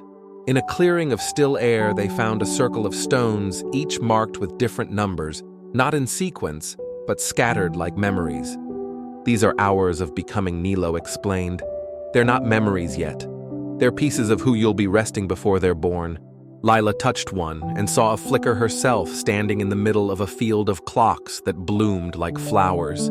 In her hands she held no watch, only a feather. Another stone showed her sitting with someone she didn't yet know, sharing silence in a place she hadn't been. Yet the peace she felt in that future hour was already real inside her. She sat among the stones, letting them surround her like quiet companions. The forest hummed, and she could almost hear the gentle voice of time, not instructing her, not pulling or pushing, but cradling. "You don't have to be ready," the forest seemed to say. "You only have to rest." Lila lay back on the moss, and it welcomed her like a sigh, long held and finally released. Above her, the leaves shimmered with colors, not of the world she knew, lavender shadows, golden hush, the pale green of forgotten laughter. She dreamed without falling asleep. In the dream, she saw the clockmaker, not as she'd known him, but as a boy sitting cross-legged on the floor of an ancient tower, turning pieces of time over in his palms. He looked up at her and smiled. "You found it," he said, "the hour I misplaced." She realized then all of this had been his gift. not just to her, but to anyone who needed to slow down, to breathe, to feel again. "Will I see you again?" she asked. The boy smiled. "Every time you lose a moment and find yourself instead." And just like that, the dream softened. She was back in the forest, but now night had arrived. The trees glowed faintly with moonlight drawn from within, and fireflies lit the branches in constellations. Nilo helped her to her feet. "The path is changing," he said. "The hours are ready to return." They followed a stream that murmured like a soft lullaby. Each drop of water held a tiny spark of sleeping memory. The stream guided them forward, not rushing, not winding, just steady like a heart that knows its rhythm. As they walked, Lila felt the weight of time shift again, but this time it wasn't heavy. It was gentle, full, carried evenly across her shoulders like a shawl of starlight. They reached the end of the forest. Before them stretched a bridge made of soft glows, and breathed the same kind of light that had once filled the library of breaths. It arched across a silent chasm that sparkled with the dust of unwoken dreams. "This is the threshold," Nilo said. "After this comes only one more place."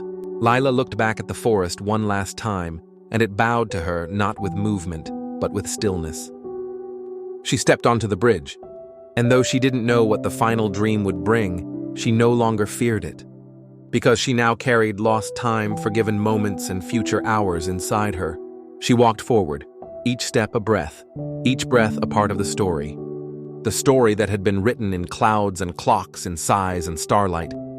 And the bridge in silence led her toward the final chapter. The sky above the floating bridge shimmered with velvet hues, like the breath between twilight and dawn. Lila walked slowly, letting the silvery planks hum beneath her feet. Nilo remained beside her, his gaze ahead, his expression soft as moonlight reflecting on still water. They had passed through the spiral of moments, the tower of scattered dreams, and the garden where forgotten lullabies bloomed. Each step had brought them closer to something, though Lila was no longer sure what that something was. Ahead, a new shape appeared. Not a gate, not a door, but a horizon that bent inward like a fold in space, a crease in the fabric of time itself. A quiet pressure hung in the air, as if the world were holding its breath. Nilo stopped. Lila turned to him, eyebrows lifting gently. "Another boundary," he nodded. "The edge of the known hour." She looked ahead. The air shimmered with possibility, but also with silence. Something was waiting beyond that fold. Not an end, but a pause. "This is where I can no longer guide you," Nilo said quietly. "You're not stepping forward anymore, Lila. You're stepping through." Lila nodded. "What will I find?" He gave her a sad smile. "Not answers, but the questions you forgot you ever asked." She smiled faintly, then looked forward once more, and stepped through.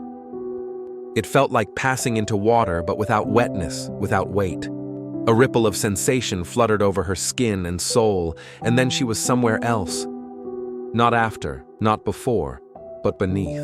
She stood in a vast, open space unlike any other place she'd seen before. The ground beneath her feet was made of faded memories, colors blurred by time, impressions softened by longing. Stars hung overhead, but they were dim, as if peeking through curtains not yet drawn. In the center of it all was a figure. A tall figure draped in pale fabric face obscured by a veil of shifting light. Not Nilo. Not the Clockmaker. Someone or something else. It sat before a giant sphere of gears and stars, slowly rotating in the stillness. The gears were not mechanical. They were dreamlike, transparent, glowing softly and interconnected with threads of silver time. The figure looked up as Lila approached. "You are early," it said, though its voice was neither male nor female, neither warm nor cold. It sounded like pages turning. "I was told this was the hour," she replied, "the place where time rests." The figure nodded, once fingers weaving through the threads. It was, but time has been restless. Lila frowned. Restless. The figure gestured. A portion of the sphere shifted, revealing something dark, an hour not yet formed. It pulsed weakly, as if uncertain whether to arrive or disappear. You must understand, the figure said, time is not linear here. It's layered, braided. This hour, this moment was meant to sleep, but it dreams instead, and its dreams are beginning to leak. Lila felt the air tremble. Dreams leaking into time. Is that dangerous? The figure tilted its head. It is uncertain. Lila stepped closer to the sphere. She looked at the unformed hour. It shimmered strangely, its surface rippling with images she could barely hold in her mind. A forest that grew in reverse, a sea made of whispers, a sky that never stopped blinking. I came here looking for peace, she murmured, for the quiet hour at the center of all things. You found it, the figure said, but it isn't sleeping. Lila slowly sat before the sphere, her gaze transfixed. Can I help it rest? The figure turned to her fully. The veil around its face began to dissolve, revealing not a face at all, but a mirror. In it, Lila saw herself not just as she was now, but in every form she had ever taken. A child hiding under covers, a girl staring at stars through a cracked window, a dreamer whispering stories to clouds. You are not here to end the dream, the figure said. You are here to enter it. The words wrapped around her like a lullaby. And then everything changed. The sphere cracked. Light poured out, not bright or blinding, but dense like the light behind closed eyes. It washed over her, and suddenly the floor beneath her dissolved. She was falling. No, not falling. Drifting into the hour that waited. When Lila opened her eyes, she was standing in a forest. But it wasn't a forest made of trees. Each trunk was a candle. Each branch held feathers. And the leaves were all folded notes. The wind whispered as it passed, choose one. She stepped forward.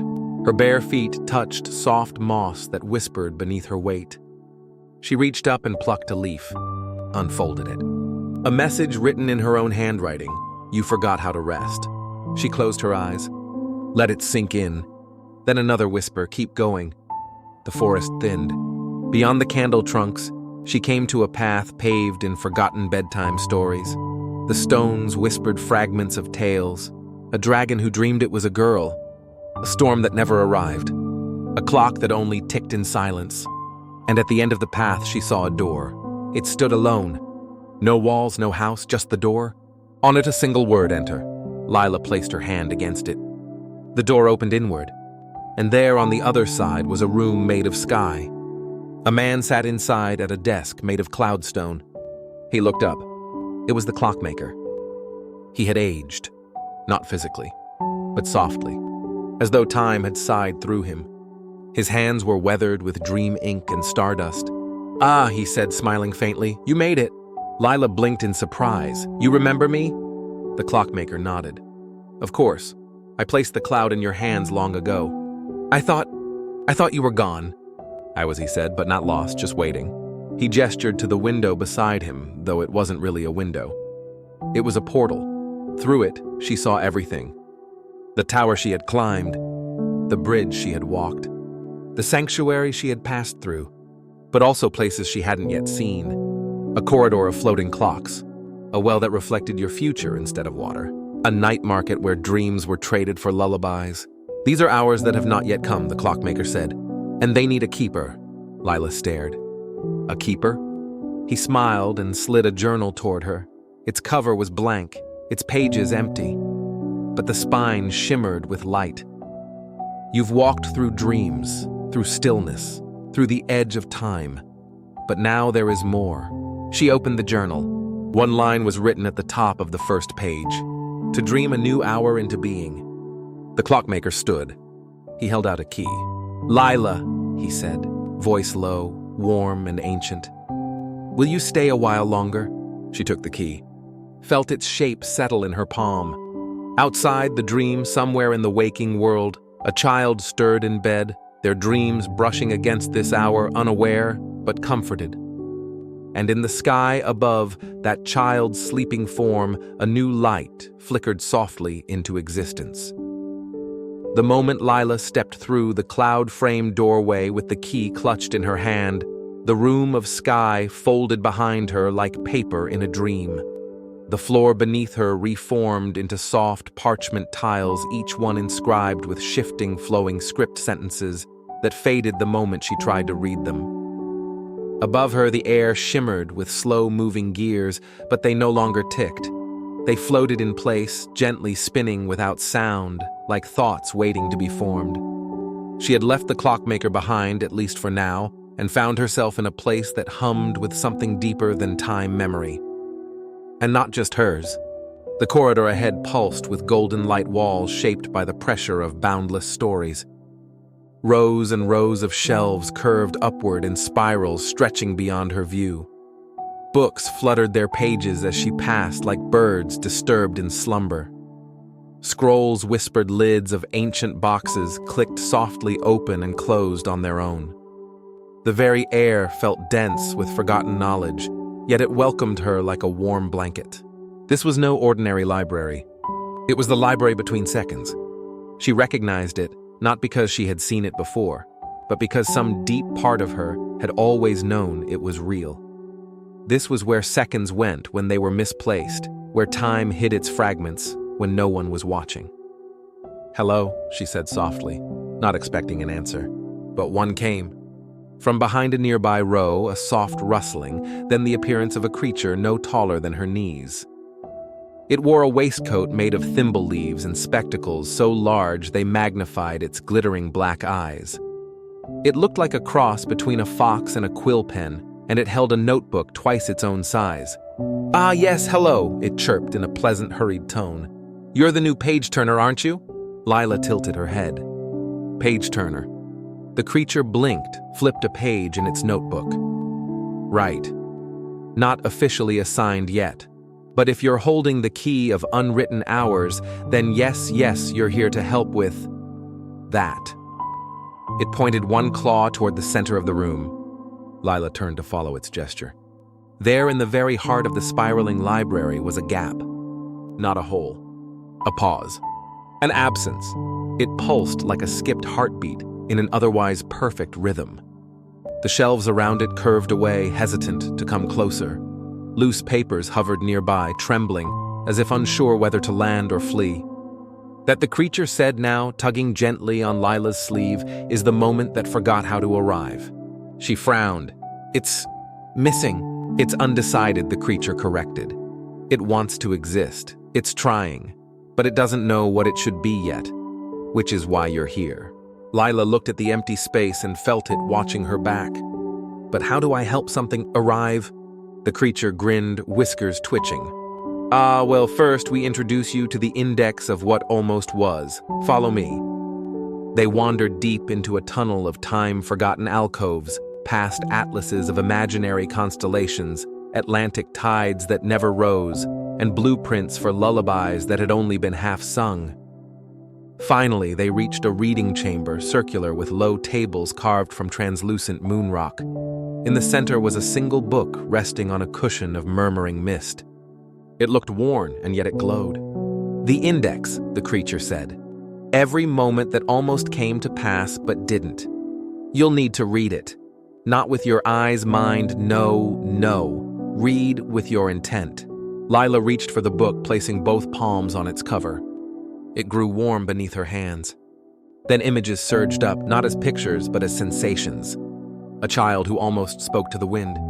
A river that nearly reversed direction to catch a fallen leaf. A star that blinked one final time but changed its mind. She gasped softly. "All of these almost happened," the creature nodded. "And you will help choose one." "One what?" "One future." The book turned a page on its own. A quiet golden ripple spread outward through the room. Then the book fell still, but the mist cushion beneath it shifted and revealed something glimmering. A single inked pen quivering faintly, waiting to be held. Lila reached down and lifted it. The pen whispered her name. "Lila." She inhaled sharply. "It knows me." "It's not a pen," the creature said gently. "It's a bridge. To where? To what comes next." Together, they returned to the pause, the moment that forgot how to arrive. It seemed larger now, or perhaps just closer. Lila approached it with the pen held tightly in her grasp. She heard it breathe. A moment. Breathing. It exhaled with a sigh of wind and shifting starlight. Then something began to form in the emptiness. A thread of time. Thin. Tentative. and waiting. Lila didn't ask what to do. She knew. She stepped forward and placed the pen against the air and wrote. Not words, not commands. She wrote a feeling. The soft trust of lying beneath a tree, the quiet ache before a beautiful goodbye, the hush between two notes in a lullaby, and the thread responded. It thickened, wove itself into a shape, a spiral tower made of clouds and echoes, a stairwell curling around a sleeping moon, a hallway of pocket watches ticking backward. The pause became a promise, and the moment began to arrive. Behind her, the library walls trembled gently, but not in fear, in joy. The skipped beat had returned to the rhythm. Seconds resumed their hiding places in shelves and jars, and the creature let out a long sigh of relief. Well done, page turner, it said. Lila turned. But something shifted again.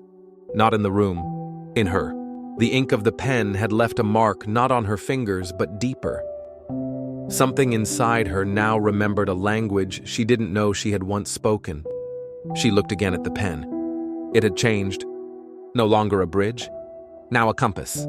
It pointed toward the east wall of the library, where a narrow spiral staircase had appeared.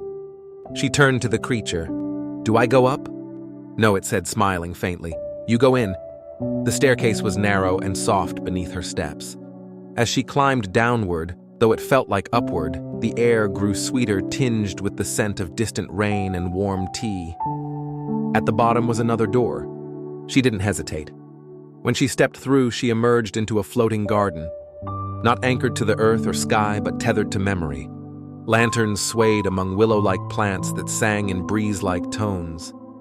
And at the center stood a woman, tall, robed in woven starlight with silver lines tracing the contours of her arms and face. She turned as Lila approached. I've been expecting you, the woman said. Who are you? Lila asked. The woman smiled. I am the cartographer of dreams. And with a wave of her hand, the stars above began to shift, showing a map drawn in constellations. Your journey, she said, has only just begun. Lila stood still as the stars above her rearranged themselves. They weren't the stars she remembered from home, no constellations like Orion or Cassiopeia. These stars danced in strange arcs and shifting spirals, each one pulsing softly like a living thought. It was as if the sky had taken a deep breath and decided to tell a story. The cartographer of dreams extended one long finger, tracing a line between two glowing lights overhead. This, she said gently, is the path you've taken. The footsteps you left behind as you wandered through forgotten minutes. The library between seconds, the breathless silence of the cloud's beginning. Lila followed the arc traced in starlight. It looked like a river, but it pulsed with color blue-violet, a hue she couldn't name, but made her feel like curling up beside a fireplace with a story in her lap. And this, the woman said, tracing another series of stars to the east, is where you must go next. The stars there were dimmer, slower, like memories yet to happen. But I don't understand, Lila whispered. What am I looking for? I don't even know what the end of this path is. The cartographer's eyes were not unkind. They were vast, however, as if they had seen every sleeping thought of every creature that had ever dreamed. There is no end, she replied simply.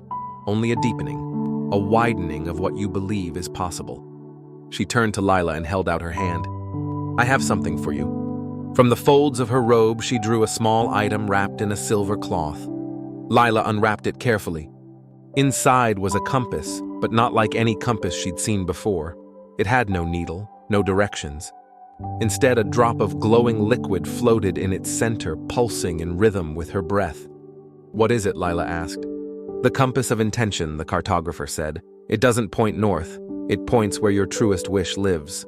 Lila looked into the floating light. For a moment, it reflected her face, but younger, or perhaps older. There was a softness in the image, a sense of peace she hadn't yet known. She clutched the compass to her chest. The cartographer walked with her then through the floating garden, where lanterns whispered lullabies and wind chimes spoke in the language of forgotten dreams. There's something I've wanted to ask, Lila said. Yes. The Clockmaker.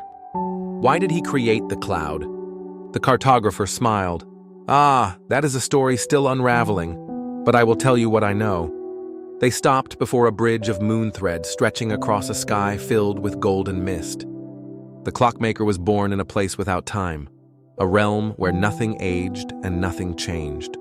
It was beautiful but hollow, a dream without movement. Lila frowned. A frozen world. Yes. One day he heard a sound tick so small, so sudden, it shook the stillness. It came from inside him.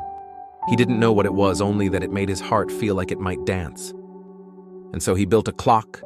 No, the cartographer replied. He became one.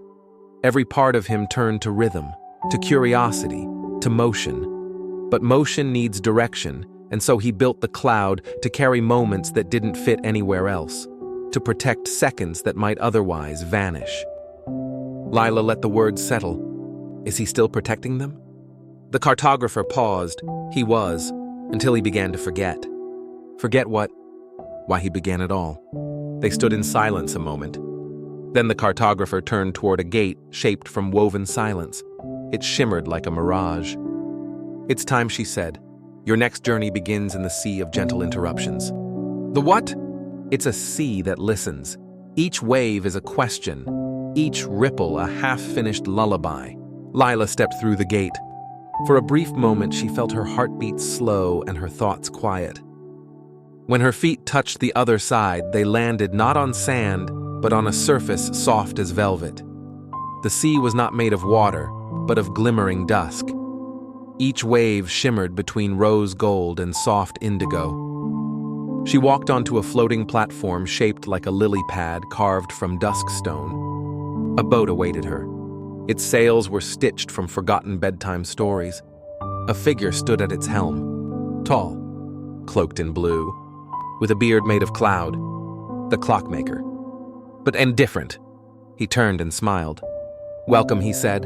You've found the second version of me. Lila blinked. Second version. The clockmaker nodded. While the me you met stayed with the cloud, I came here. To listen. Because even time must reflect sometimes. And the sea of gentle interruptions allows that. He beckoned her aboard. Come, the sea won't wait forever. They set sail through a calm that hummed. Every few minutes, a gentle ripple struck the boat's side and a whisper rose from it. Remember when the stars first blinked? There was a song in the attic I never finished. I wanted to hold her hand but didn't know how. They were dreams, small, unfinished, or forgotten. Lila leaned over the side. The sea responded with another whisper. You were brave once, even before you knew your name.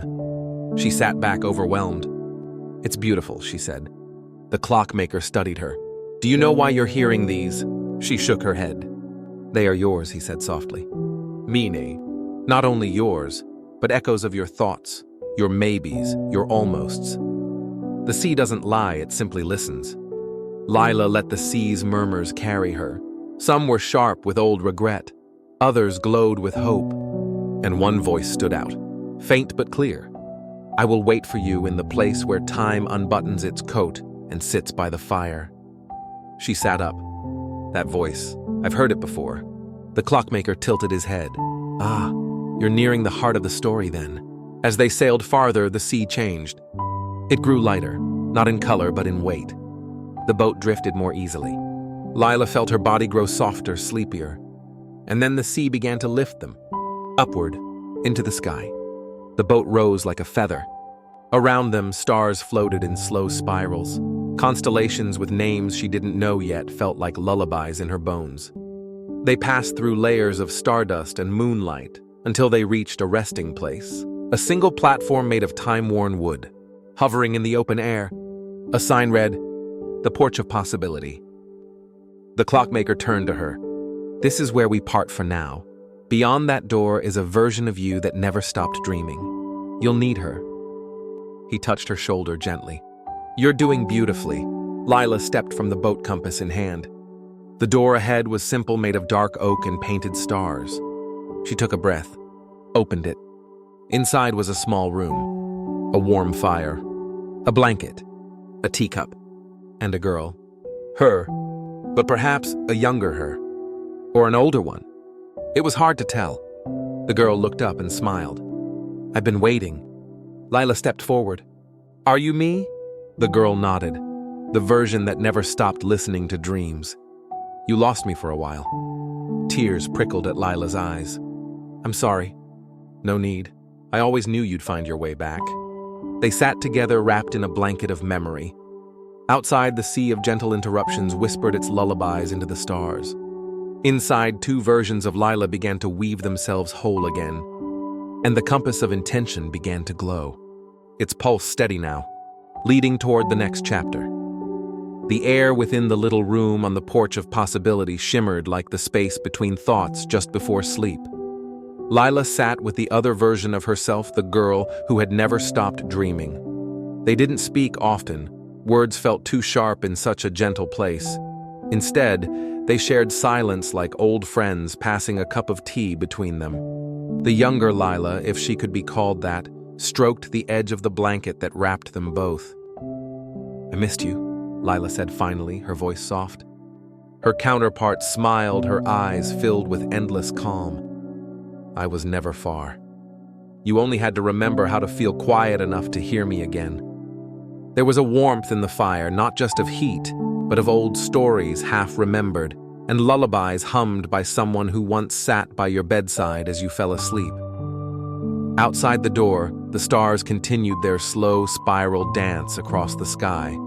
The boat Lila had arrived in had long since disappeared, drifting back into the sea of gentle interruptions. All that remained was the door that now waited ajar, revealing the next path. The younger Lila rose first. It's time, she said, and her voice was steady. You have more to remember. Lila stood too, the compass of intention glowing faintly in her palm. They hugged an embrace that was more than arms. It was an acceptance, a coming home to the part of herself that had waited patiently in the background, never judging, only hoping. Then she stepped through the door. The world shifted again, as it so often did in this dream-born journey. She found herself standing at the base of a wide staircase carved into the air itself. Each step was made of mist, lit from below by soft blue light. They spiraled upward through a space filled with quiet murmurs, voices too hushed to understand, like the thoughts people whispered to themselves just before drifting off. A sign floated nearby, inked in elegant script. The Whispering Staircase, one step, one memory. Lila touched the first step and felt it vibrate beneath her foot. As she climbed, a memory unfolded in the air beside her. She was small, maybe 5 or 6, sitting beneath a large tree in a garden where fireflies blinked like blinking stars. Her grandmother's voice came from somewhere above, reading aloud from a book with frayed corners. Lila had leaned against her knee, half asleep, the scent of lilac heavy in the summer air. She smiled. Step 2. She was older, 10, maybe watching a thunderstorm from the window of a quiet cabin. She remembered the comfort of a heavy blanket wrapped around her shoulders and a cat curled in her lap. The thunder didn't frighten her then. It had felt like a heartbeat in the sky. Step 3. A long-forgotten lullaby sung by a voice she could no longer name. The staircase carried her higher. Each step offered her a memory, not all joyful, but all significant. Moments of pause, moments of softness, times when the world had slowed enough for her to breathe without armor. By the 10th step, Lila felt the compass vibrate gently in her hand. The glow had shifted from a passive pulsing to a subtle hum. It was leading her now, actively drawing her upward. On the 15th step, she paused. Ahead, the staircase split in two. One path led upward through golden fog. The other descended into a soft indigo mist, cool and inviting. No signs this time. Only the compass. She held it flat in her palm. The liquid inside spun slowly, then tilted gently toward the indigo path. So she followed. The descent was slower than expected. Each step down released a sigh, as if the staircase itself were breathing her in. Then the mist parted. Lila stepped into a round room carved into the trunk of an enormous tree. The walls pulsed softly as if alive, and hundreds, no thousands of clocks hung from every branch and beam. But they weren't ticking. Not one. The silence was profound. At the center of the room stood a pedestal, and upon it a single key, silver, etched with a spiral at the head. A figure stood beside it, tall, hooded, not the clockmaker. This one shimmered faintly like a projection woven from moonlight and memory. "I am the keeper of unwound time," the figure said. Lila bowed slightly. "Why am I here?" The keeper's voice was gentle, ageless, to decide what to remember and what to release. They gestured to the clocks. "These are the seconds you've forgotten. Some are gentle, a falling leaf, the smell of baking bread on a summer morning. Others are heavier. You cannot carry all of them. Few can." Lila stepped closer. One clock caught her eye, a small copper one shaped like a seashell. She touched it, and suddenly she was 10 again, crying on a porch as rain soaked her shoes. Her father's voice was behind the door, stern but uncertain. She remembered the sting of loneliness of not knowing what she had done wrong. Tears welled. She let the moment pass through her. Then the keeper offered her the key. "You may choose 3 to carry forward." Lila hesitated. The weight of time was vast. But she nodded, and with the key in hand selected the copper clock of the rainy porch. A tiny silver one filled with the scent of her mother's perfume. A glass timepiece shaped like a snowflake, holding a single whispered promise she once made to herself. "I will not forget the magic, even when the world asks me to." The clock she chose shimmered and dissolved into light, vanishing into her chest, leaving a faint warmth behind. The keeper nodded once. "You carry yourself well." And then the tree faded. Lila found herself standing once more upon the whispering staircase, but this time she stood at the very top. A platform awaited, draped in twilight. Beyond it stood a figure familiar yet cloaked in mystery, the clockmaker, but not as she'd last seen him. This one bore threads of starlight in his beard, and his hands glowed faintly with blue fire. "You've made it far," he said, smiling. Lila stepped closer. "I've remembered so much, but there's still more, isn't there?" He nodded. "Always more." "Why did I forget in the first place?" He considered this. For the same reason all dreamers do. Because the world sometimes gets loud. Because people sometimes ask you to be smaller than your spirit. Lila looked out over the horizon. The sky was alive with color now, like a sunrise that never ended. And now she asked, "Now the clockmaker said you are strong enough to listen again." He reached into his coat and pulled out a small gear shaped like a spiral galaxy. "This," he said, placing it into her hand, "is the final piece of your dream engine. You'll need it when the cloud begins to shift." Lila nodded slowly, not yet understanding, but trusting. The compass pulsed once more. Bright. Certain. The next place awaited. And the clockmaker gestured toward a single door floating just ahead. Etched into its surface was a single phrase. "For those who still believe in what's soft." Lila smiled. She stepped forward, carrying all the moments, all the silence, all the dreams that had led her here. And behind her, the whispering staircase faded into stardust. The door floated just ahead, suspended between thought and dream, outlined by a gentle shimmer that pulsed in time with Lila's heartbeat. Its inscription still glowed faintly. "For those who still believe in what's soft." She placed her hand on the wood, though it didn't feel like wood. It was warm, like sunlit velvet, with a softness that met her fingers as if it too had been waiting. The door swung open without a sound. Lila stepped through. The light shifted, instantly cooler now, like dusk in early spring. She stood inside a circular chamber made entirely of spiraling threads, each a different shade of silver lavender rose and cloud gray. The threads moved slowly like breathing walls, forming bookshelves, lanterns, cushions, and staircases all at once. Nothing was static, and yet nothing felt chaotic. The entire room pulsed with a quiet rhythm, like the pages of a story being gently turned. In the center of the chamber sat a woman not quite old, not quite young, her silver hair braided with blue ribbons of wind. Her hands rested on her lap, and her eyes held the weight of stars. "Welcome, Lila," she said, as if greeting someone who had only just stepped out for a walk and come back again. "Who are you?" Lila asked softly. "I am what remains when kindness refuses to be forgotten. Some call me the seamstress. Others, the soft revolution. She smiled. You can call me whatever feels gentle to your tongue. Lila sat across from her on a cushion that bloomed like a cloud beneath her. What is this place, she asked.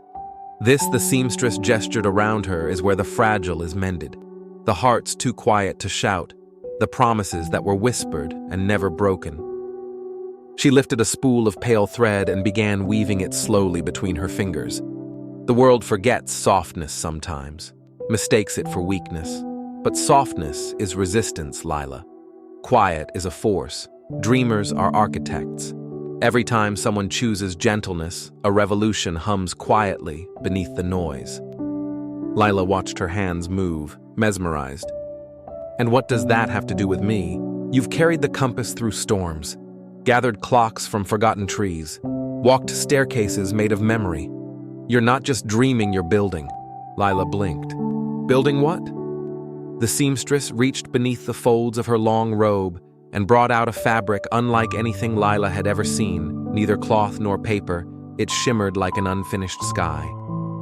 You're stitching together the forgotten map, she said. The what? The seamstress leaned forward, her eyes kind but piercing. The map to the cloud's heart. Lila felt the pulse of the compass again, now warm against her ribs. The gear the clockmaker had given her glowed faintly in her pocket. The cloud was never just a place, the seamstress continued. It is a promise, a shelter for the weary, the misfit, the dreamer. But it must be protected. And lately, her voice trailed off and she gently lifted a nearby book off the shelf. Its cover read simply, Moments Not Yet Remembered. She opened it and inside the pages were blank. Something is unraveling. Lila reached forward instinctively. Can I help? You already are. But there's more. She gestured to the swirling walls. This chamber holds the soft revolutions. Now it must hold yours. A thread floated toward Lila, weightless yet firm. She took it and instantly felt every quiet moment she'd ever lived return to her in a rush, the silent resolve in her chest when she stood up after falling, the gentle forgiveness she offered herself, after crying, the warmth of kindness given without being asked. The thread tightened into a line of energy, pulling gently toward the far wall. It will guide you, the seamstress said. Follow it, and you'll reach the place where the next dream begins. As Lila stood, the seamstress offered one final gift, a thimble made of clear starlight.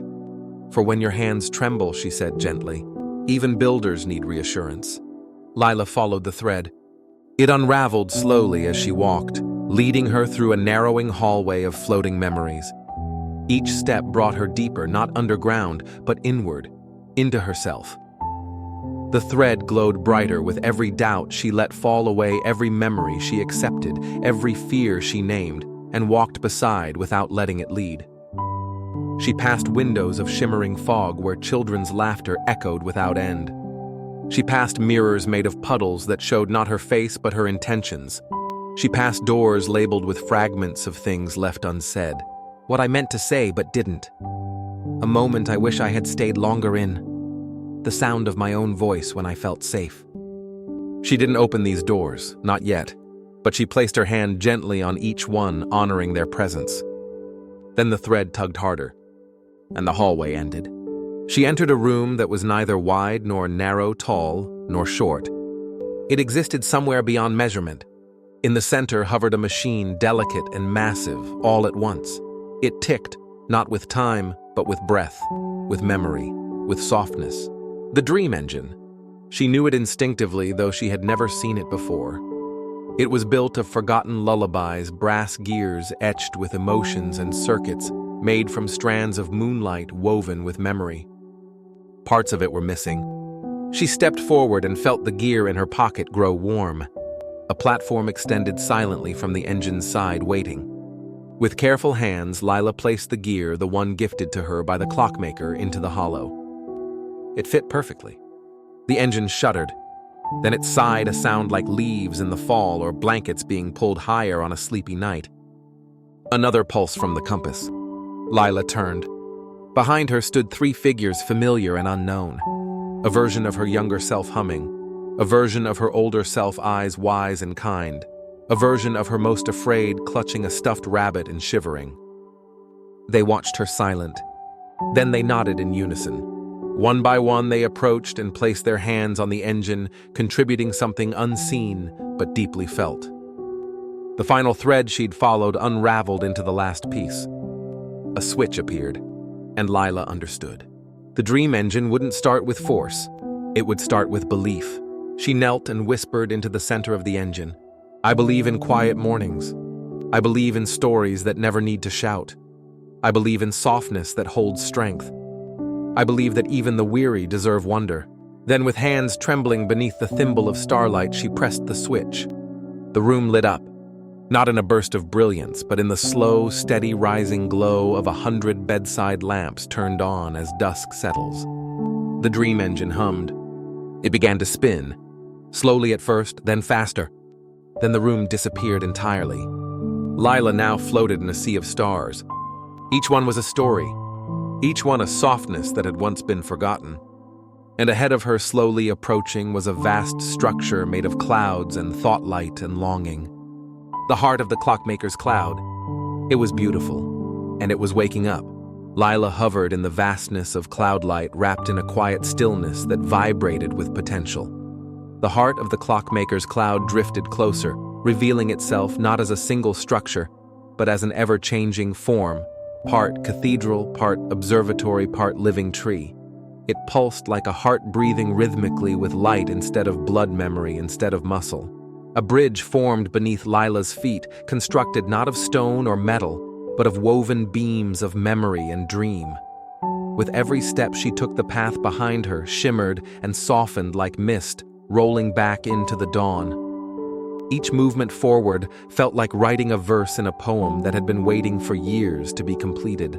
She reached the outer shell of the heart, a translucent dome swirling with images, children dreaming beneath quilts, elders whispering bedtime stories, artists painting soft skies, lovers falling asleep, holding hands.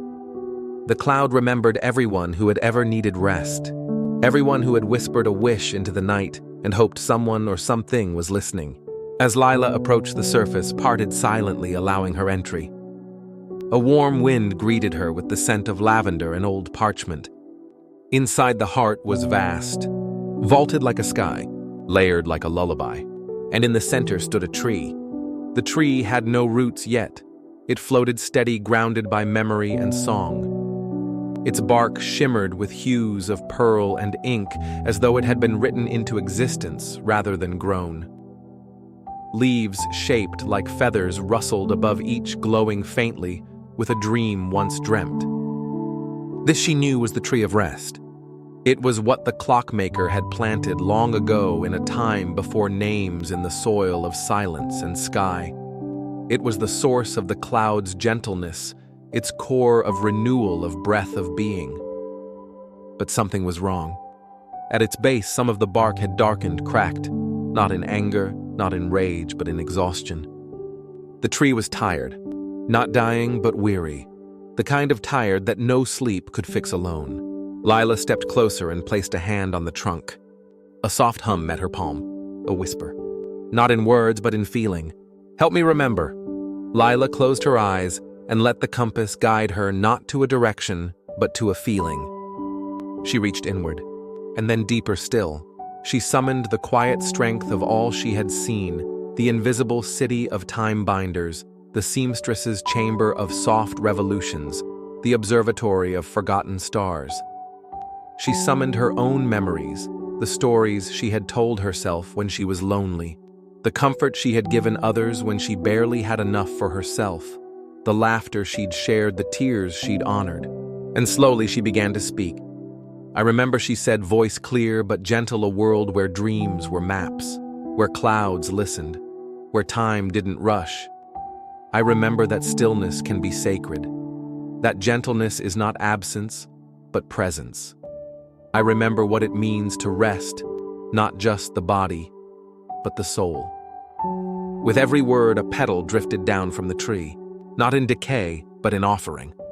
The ground around the roots began to soften, the cracks sealed with threads of silver light. The tree was listening. Suddenly the chamber dimmed, not from threat but anticipation. Something was arriving. From behind the tree, a figure stepped forward. She was taller than Lila, dressed in a long robe made of cloud shadow and starlight. Her hair flowed like mist, and her eyes were gentle but vast, like looking into a storm that had chosen peace. "I am the keeper of the heart," she said, voice like a lullaby spoken just before sleep takes hold. "And you are the first to reach this place in many cycles." "Why now?" Lila asked. The keeper studied her. "Because the world is forgetting how to sleep." Lila's chest tightened. Not just physically, the keeper went on, but in spirit. They forget how to be still, how to trust the quiet, how to allow themselves to drift and dream. The tree cannot thrive when dreams are abandoned. "Then what do we do?" Lila whispered. "You must carry its seed into the world." The keeper raised her hand, and from the tree's canopy a single glowing pod floated downward. It was small, no larger than a raindrop, but it pulsed with an immense presence. "This is the dream seed," the keeper said. "It must be planted where it can grow, where others can come to rest, where the cloud's heart can extend beyond this place." Lila accepted it, cradling it between her palms. "And how will I know where to plant it?" "You'll know," the keeper said, placing a hand on Lila's shoulder. "Where the wind softens, where silence waits, where the world leans in to listen." A portal began to form behind her, shaped like a spiral of wind and melody. "Your journey isn't ending," the keeper said softly. "It's unfolding." Lila stepped back toward the portal. She looked once more at the tree of rest, now fully restored, its leaves glowing, brighter branches swaying gently. And then she passed through. She awoke standing at the edge of a great meadow. It was twilight again the time between. In the distance, she saw a village with lamps lit in every window, smoke curling from chimneys, and a great circle of stones standing at its center. She held the dream seed to her heart. Somewhere out there, the place was waiting. The soil was ready. And in the quiet, she heard a whisper from the compass. Not all clocks count down, some count up, toward something better. The evening air was a gentle hush, cool and fragrant, with the scent of pine meadow herbs and wood smoke. Lila stood just outside the quiet village she had glimpsed before, its lights flickering like candlelit dreams, its rooftops tiled in soft blue slate that seemed to echo the color of the twilight above. She tightened her fingers around the dream seed nestled in her palm. It pulsed gently, not urgently but rhythmically, like a slow heartbeat or a song waiting for its chorus. Somewhere in this village was the place it needed to be planted.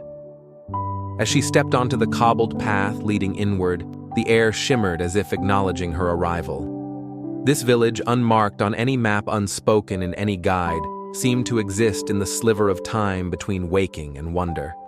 It was quiet, but alive still, but not sleeping. She passed under an arched wooden sign, its surface carved with curling letters that read, "Welcome to Willowmere."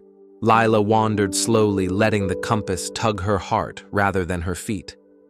The village was peaceful in a way that seemed deliberate, curated, as though those who lived here had made a collective promise to keep the pace of life slow enough that a dream could catch up.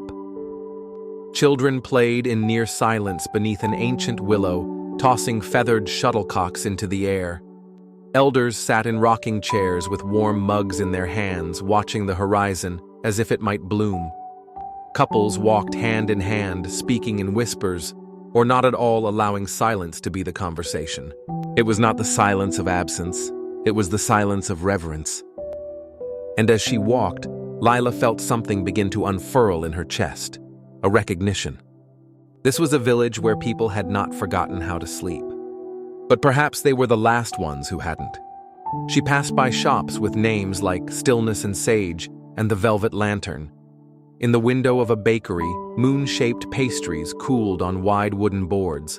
A sign beside them read, "For dreams too sweet to forget."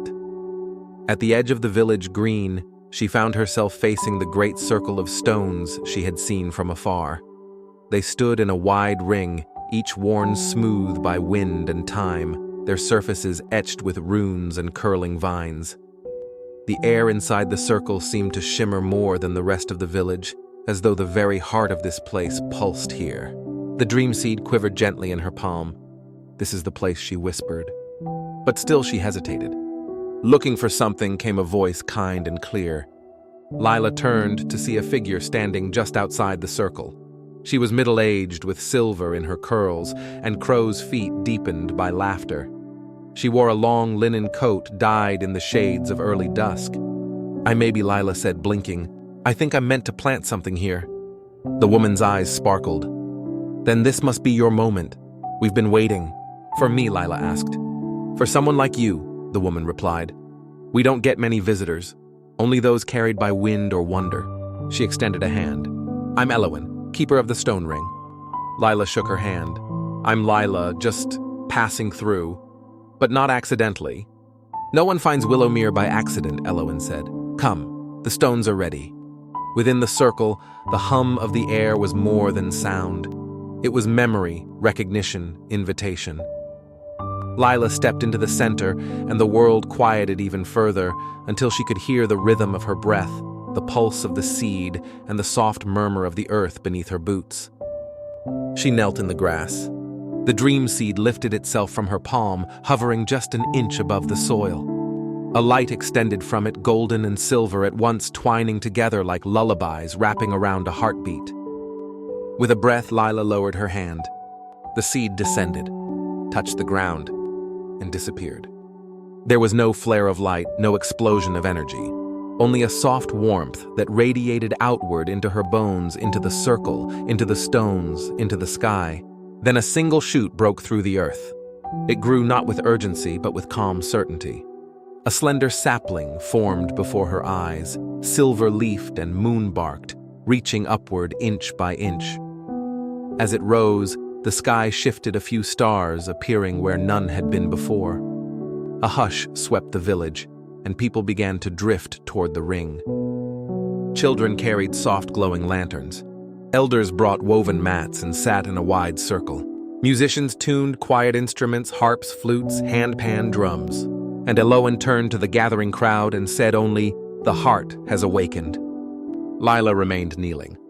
A feeling of both fullness and surrender overwhelmed her. The dream seed had become the dream tree.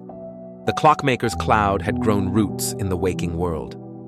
That night, Willowmere held vigil. Not a celebration, not quite, but a quiet honoring. A feast of stillness. People lay in the grass, eyes open or closed, listening to the wind pass through the leaves of the new tree. Music drifted like mist. No one spoke louder than a whisper. Lila sat beside the trunk, feeling the dream tree's slow rhythm syncing with her own. Elowin joined her. "You've done something beautiful," she said. "You've given us a place to remember." "To remember what?" "That we're allowed to stop, to rest, to be." Lila nodded, tears in her eyes, not of sadness but relief. It had been so long since she had allowed herself to believe that the quiet places mattered. Now one had bloomed beneath her fingertips. As dawn approached, the sky warmed from indigo to rose, then into soft amber. People began to drift home. The dream tree stood in silence, now rooted in the heart of Willowmere. Its leaves barely moved, yet they whispered more clearly than voices. Not all who had gathered would remember this night clearly. For some, it would fade like the memory of a comforting dream. But others would return. Others would seek it out. Others would sleep beneath its branches and remember what it means to rest. And Lila? She felt the compass shift again, its pull subtle but insistent. There were more places in the world where silence had been forgotten, more seeds that might yet be sown. Elowin gave her a satchel filled with soft bread, a folded map of places not found on ordinary parchment, and a silver bell on a thread of wind-spun silk. "To call us if you ever forget," she said. Lila embraced her, then turned toward the forest path that led beyond Willowmere, into the next breath of sky, the next note of music, the next whisper of cloudlight. And as she walked, she looked back once more. The dream tree swayed gently, and above it, a cloud shaped like a watchmaker's eye blinked slowly, then faded into morning light. Dawn stretched across the land like a silk ribbon, pale gold and pink, brushing the hills, coaxing light from the dewdrops that adorned every leaf. Lila walked slowly, her steps soft, on the moss-lined path that unfurled ahead like a whispered invitation. The dream tree now behind her, its presence still pulsing gently in her chest, she followed the compass's subtle draw, always to the places most in need of dreaming. This morning, it led her not toward a village or forest, but toward a river, wide, mirror still and luminous, with the reflection of the waking sky. The banks were strewn with pale stones and reeds that sang when the wind moved through them. In the distance, a bridge appeared, slender and arched, woven from curved beams of honey-colored wood. It wasn't an ordinary bridge. From its railings hung countless lanterns suspended on thin wires, gently swaying though the air was still. They glowed not with flame, but with something softer, dreamlight perhaps, or stardust caught in glass. At the foot of the bridge stood a small figure cloaked in violet robes, holding a lantern of their own. Lila approached quietly, reverently. "You've found the Bridge of Lanterns," the figure said, not turning. Their voice was high and hushed like a songbird muffled by morning mist. Lila paused beside them. "It seems I have." The figure looked at her, then a child or someone child-sized, though their eyes were far older. Not everyone sees it. Some walk this path and see only mist. Others see a ruin of fallen wood. Only those carrying sleep in their hearts see what it really is. Lila touched the compass. "Then I suppose I qualify. You've planted something rare," the figure said, nodding. "It's reached even here." They held out the lantern. "For you. You'll need it to cross." Lila took the lantern gently. It was warm in her hands and immediately adjusted to her, its glow shifting subtly in hue, now a soft lilac edged with silver blue. The flame inside pulsed like breath. "What lies across the bridge?" she asked. The figure smiled. "Only what you're meant to carry forward." Lila stepped onto the bridge. It swayed only slightly, each plank sighing underfoot, as though glad to bear her weight. The lanterns above and beside her shimmered in quiet response, lighting her way in a rhythm just slower than her heartbeat. With each step, the world shifted. Mist gathered behind her, cloaking the path she had walked. Before her, the far end of the bridge hovered not on solid ground, but in a wide meadow of clouds, low dense fog that sparkled faintly as though sprinkled with stardust. Then the whispering began. Not voices exactly, but impressions, echoes of dreams.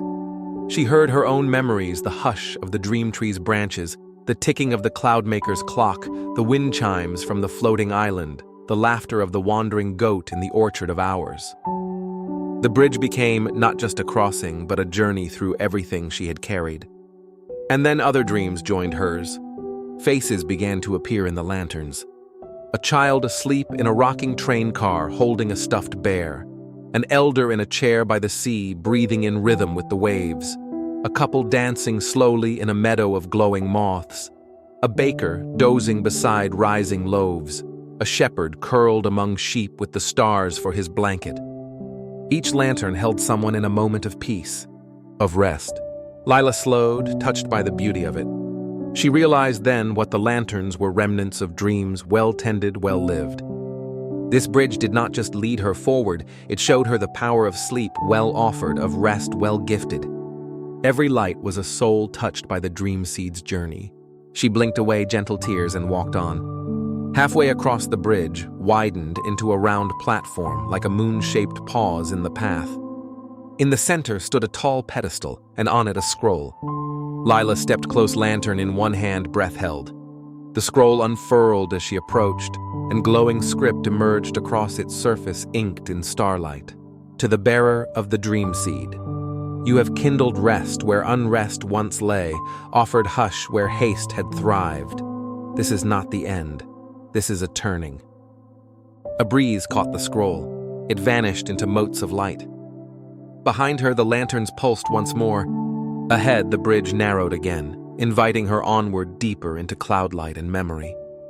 At the far end of the bridge, solid ground returned, not quite like the earth she'd known, but something softer, warmer, like walking on spun wool or the breath of a lullaby.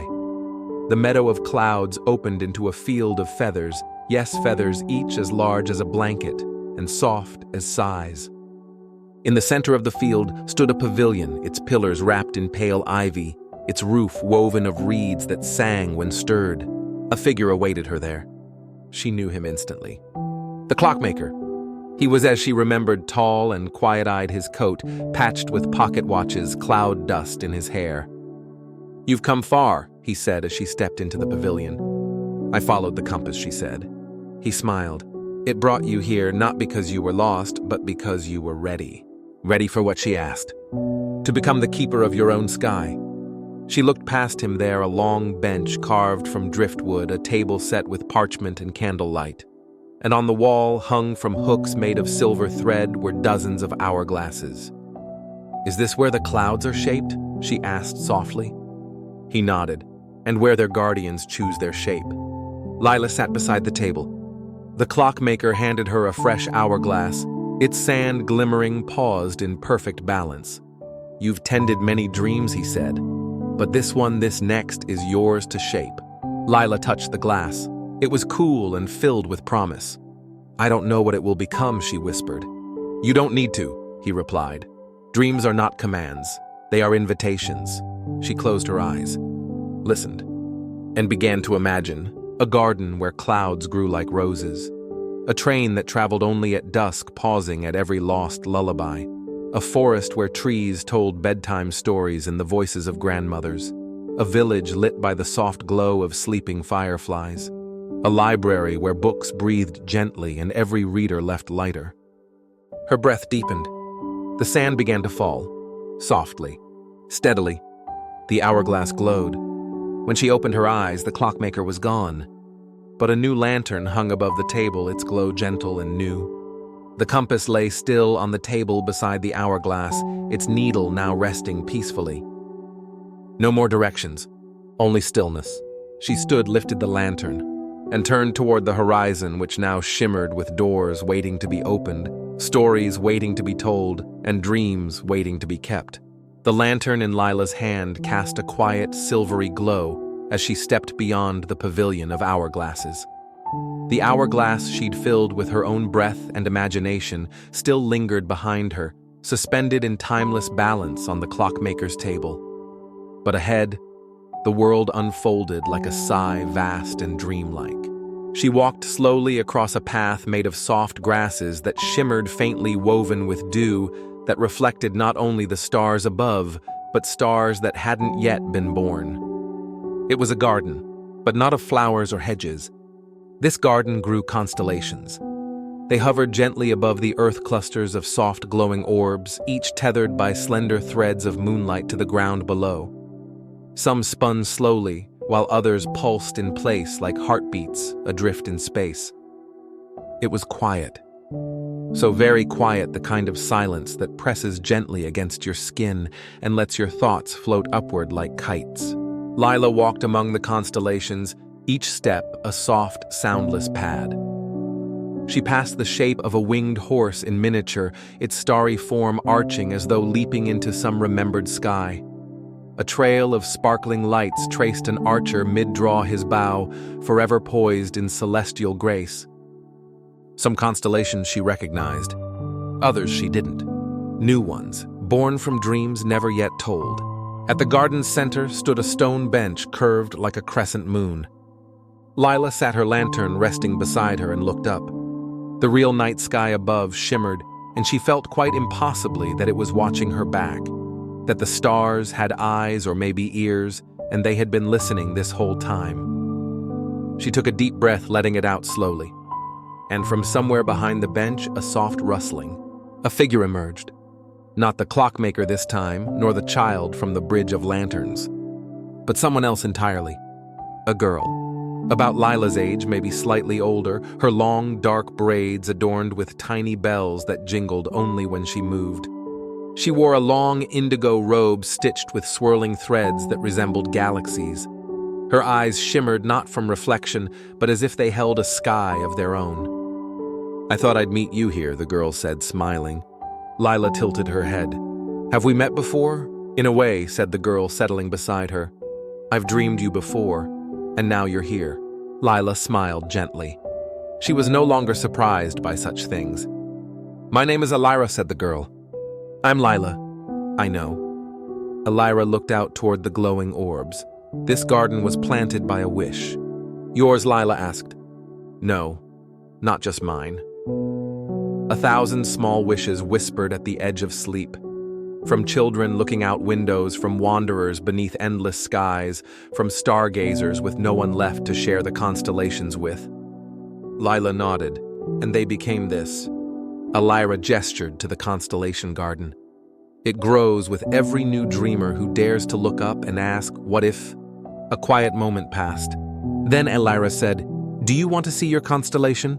Lila blinked. I have one. Everyone does eventually, but yours is newly born. She stood motioning for Lila to follow. They walked deeper into the garden through glimmering trails and swaying threads of starlight.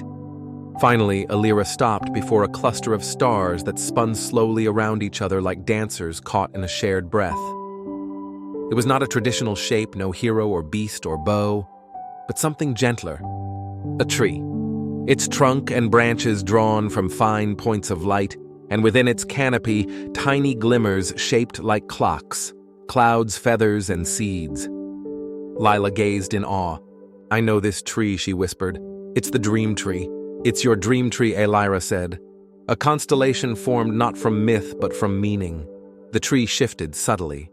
The stars that formed its roots pulsed with warm gold, while its branches shimmered in cool blues and violets. Each star within it held a moment Lila recognized them without needing to be told. The hour she first touched the compass, the sleep she granted to a restless village, the smile of the shepherd whose sheep dreamed of flying. It was her story in lights. But it's not finished, Elira said gently. Lila looked closer. At the crown of the tree, the stars became faint like notes of a song waiting to be sung. It's still growing, Lila whispered. It always will, said Elira. Dreams do not end. They transform. Then Elira stepped forward and reached up. From the branches of the tree, she plucked a single star, a small flickering one, and placed it gently in Lila's hand. It was warm like memory. This is for you, she said. Plant it wherever you wish, and something new will grow. They walked back to the crescent bench together, the soft trail of bells from Elira's braid, the only sound. When they sat again, the night seemed to lean in closer. What happens if we forget our constellations? Lila asked. They wait, Elira replied. They never vanish. They simply fade until remembered. That's why dreamers like you are needed. To help others remember, Elira nodded. And to remind the world that even in the darkest night, a single light can grow into a sky full of stories. Lila looked at the star in her hand. It pulsed slowly like a heartbeat, learning to trust again. They sat in silence. Elira eventually rose. I must go, she said. Others are dreaming me elsewhere. Lila smiled. Will I see you again? Maybe. Maybe not. But you'll know when I'm near. With that, Elira stepped backward into a swirling arc of stardust and vanished, her bells fading like wind chimes lost in wind. Lila remained on the bench for a long time, the lantern at her side glowing steadily, the star in her hand resting like a promise. The compass, still quiet, warmed in her pocket. No new direction, only presence. As she rose, the sky above began to shift. Not with clouds, but with whispers. Shapes forming. Doors appearing. She now understood the world did not give destinations. It offered invitations. And tonight the sky was full of them. With the dream seed planted, the dream tree blooming, and the constellations now known, Lila stepped from the garden softly, quietly into what lay ahead. She didn't need to see the road. She only needed to dream it. The breeze that greeted Lila as she left the constellation garden was not just air in motion. It felt like a breath from the world itself, woven from forgotten lullabies and the hush of pages turning in ancient books. It carried the faint scent of parchment and lavender, and as it swept around her, her lantern flared a soft indigo, then dimmed to a comfortable hum. The path ahead was not a road nor a trail. It was a weaving. Strands of light and air wove themselves into a ribbon that unfurled slowly before her with each step she took. And beyond it was the looming hall.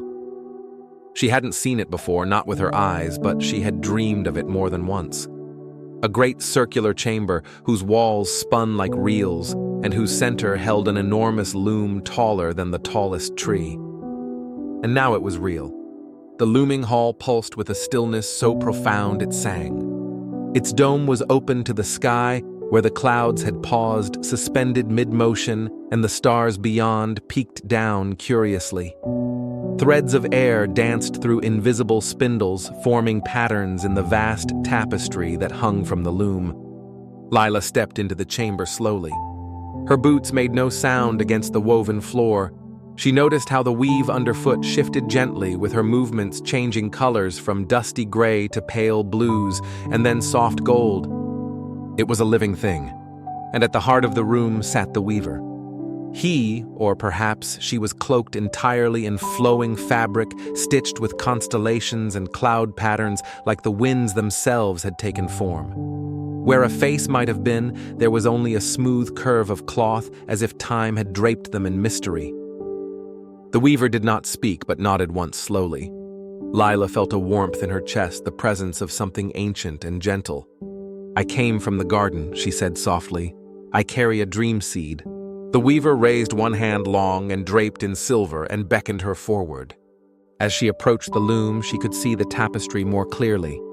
It was immense, spanning the width of the chamber, descending far below into a well of mist and curling up into the sky beyond. Each section pulsed with light and story. Some scenes shimmered: a dragon sleeping beneath a lighthouse, a girl with a feathered hat crossing a bridge of bells, a clock with no hands gently ticking in the chest of a wooden bird. Others were dim, unfinished, waiting for their threads. Lila's gaze settled on a section near the center, a recent part. It showed the constellation garden glowing gently and two small figures seated on a crescent bench. She was in the tapestry.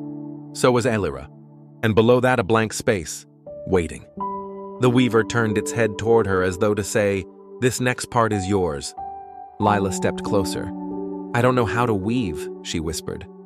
The weaver gestured again, and from the folds of their sleeve offered her a spindle.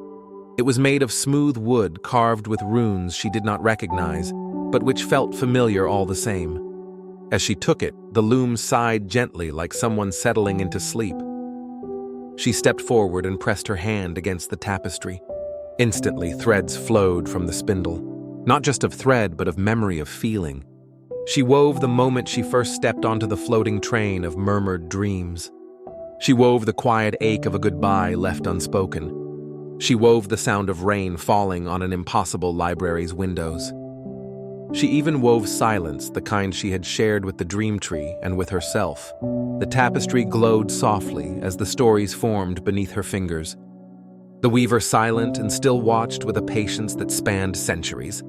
At one point, Lila paused. There was a knot. A small one, but stubborn. It sat like a stone in the weave, refusing to flow. She frowned, tried to untangle it. It resisted. She took a deep breath and touched it, not with force, but with kindness. A memory rose unbidden the moment she almost turned back. The night she questioned if she belonged on this journey. The hesitation in her chest, never spoken aloud. The knot began to loosen. She smiled faintly.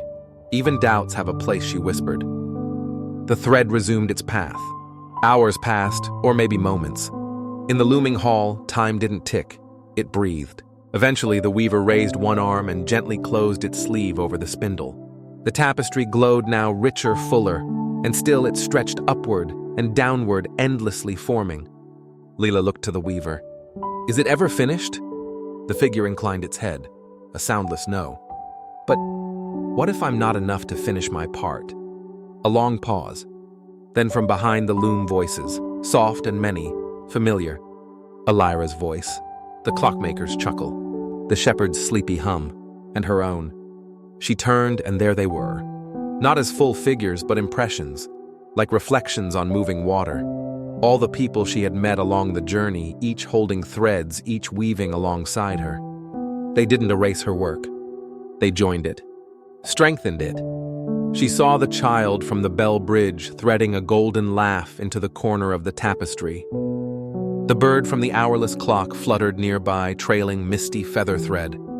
The sky was not her burden alone. It was a shared story, and she, like all of them, was a weaver. The weaver at the loom raised their hands once more. From the ceiling of the chamber, wind spiraled downward in a helix of light. It wrapped around the tapestry and lifted a corner of it toward the open sky, where stars pulled it upward, outward into the world. Wherever dreams drifted, the tapestry would grow, and so too would its weavers.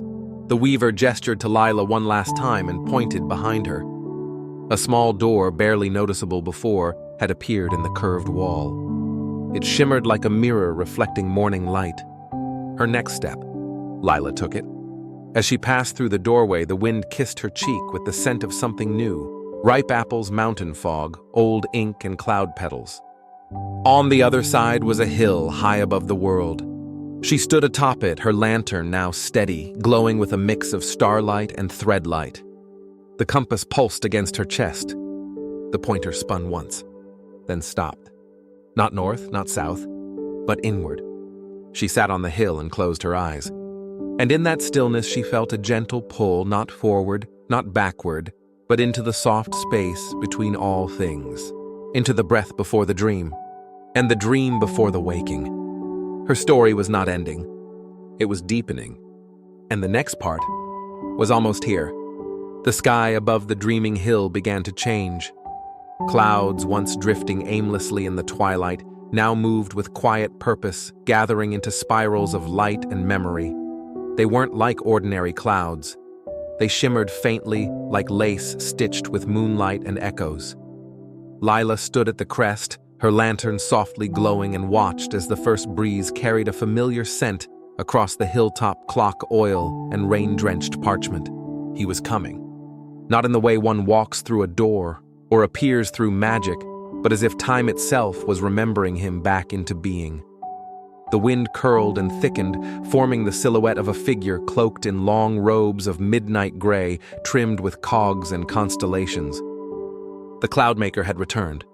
He stepped gently onto the grass each footfall, leaving behind a small bloom of misty gears that vanished seconds later. Lila took a slow breath and walked to meet him. I wasn't sure I'd ever see you again. The Cloudmaker, still faceless beneath the hood, gave a small, knowing nod. His presence radiated not grandeur, but quiet, like the sound of a page turning in a book you loved long ago. Did you finish it? She asked softly. He turned, lifting a hand toward the sky. And there it was, the tapestry. No longer confined to the looming hall, it now stretched across the heavens.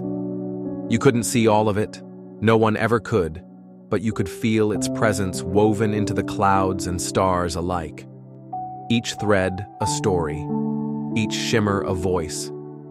And among them, she saw her own. Not alone, never alone, the Cloudmaker extended his palm. Resting atop it was a final gear, small silver and glinting faintly with blue. Unlike the others, it had a soft inner hum that resonated deep in Lila's chest when she looked at it. This is yours, she murmured. The Cloudmaker held it out. She took it. And as she did, time paused, not stopped, but bowed gently to the moment. Lila closed her fingers around the gear and felt its memory the moment she first dreamed of a train on invisible tracks, the time she followed a floating compass, the gentle silence of the hourless clock. The gear wasn't a key. It was a bridge. The Cloudmaker gestured toward the open sky.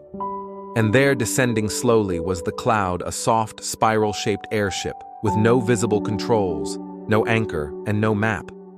It hovered just beyond the reach of Earth, waiting. Its deck shimmered with threads. Its sails moved with the tides of thought. This was not a return to where things began. It was the continuation of the story one level deeper. Lila turned to the Cloudmaker. What happens now? He tilted his head, then slowly reached toward the sky, plucking a small star from the tapestry and handing it to her. A blank page. Whatever you dream. As she stepped aboard the cloud, the air changed. It didn't grow colder nor warmer, but more awake. A sense of softness settled in her limbs, like she was being wrapped in possibility itself. The cloud accepted her presence, and the sails unfurled of their own accord. The wind shifted. Below her, the dreaming hill grew small, then vanished into morning mist. She looked toward the helm. There was no wheel, no chart, just the compass on her chest, glowing softly, pointing not in any direction, but inward to her breath, her wonder, her remembering. She was the guide now. As the cloud sailed above the clouds of the old world, she saw familiar places below. The constellation garden now filled with sleeping blossoms that breathed with starlight. The hourless clock tower ticking gently once more, not to mark time but to comfort it. The river of forgotten names whispering softly the songs of those who chose new ones. She felt them all, those she met, those she lost, those she hadn't yet found. And the cloud continued forward. Not fast, not slow, just steady, like a heartbeat before sleep. Eventually, she reached a place where the sky curled in upon itself, a fold in the fabric of the dream. Here the air thickened with possibility. The stars moved differently in patterns unknown to maps. She was no longer bound by place or hour. This was the region of deep dreams, not the start, not the end, but the realm between. The Cloudmaker appeared beside her, not as a full figure, but as a shimmer in the fabric of the sky. And he whispered, "It's time." Lila opened her palm. The silver gear pulsed once, then dissolved into light. It became a door. The doorway hovered in the air, gentle, arch-shaped, carved from threads of her own journey. Symbols from every place she had touched glimmered upon it: the bell of the bridge, the feather from the birdsong woods, the handprint from the dream tree. Lila turned back once toward the cloud. It waited patiently, sails furled now at peace. Then she stepped through the door. It opened not into another place but a feeling. A space inside all spaces. A hush. A warmth. A cradle made of thought and story and soft velvet night. And within it something waiting. It was a room circular and quiet. In the center, a desk. And on that desk, a notebook. Blank. Waiting. She sat down slowly. There was a pen beside it, old, well-worn familiar. She touched its surface and it came to life, glowing softly. The Cloudmaker's voice, not heard but felt, rippled through her. "You've read the story. You've lived the story. Now, write it." Lila opened the notebook, and she began. Not from the beginning, but from the breath after. She wrote of clouds that remembered, of clocks that dreamed, of a girl who boarded a train not knowing where it would take her, only that she had to follow. Of a compass that didn't point north but to wonder. She wrote not just what had happened, but what it had meant, what it felt like to dream something into being. She wrote until the pages glowed, until the ink shimmered, and the story curled up from the paper like mist. She was no longer telling the story. She was the story. And as the last word of the last page was written, the notebook closed itself gently. The Cloudmaker's hand appeared one final time, taking the book and placing it in the sky. It became a star, one among many. Lila stood. The door behind her faded. But ahead, more clouds, more night, more silence, full of possibility. She took one last look at the sky above. The tapestry was no longer something distant. It was her sky, her path, her home. She stepped into the starlit quiet, not to end anything, but to begin again, with every breath, every whisper, every dreamer who like her once lay awake and wondered if the story was meant for them. It always was, and always will be. Sleep now. The clouds are watching. The clocks are quiet, and the next dream waits just beyond the light.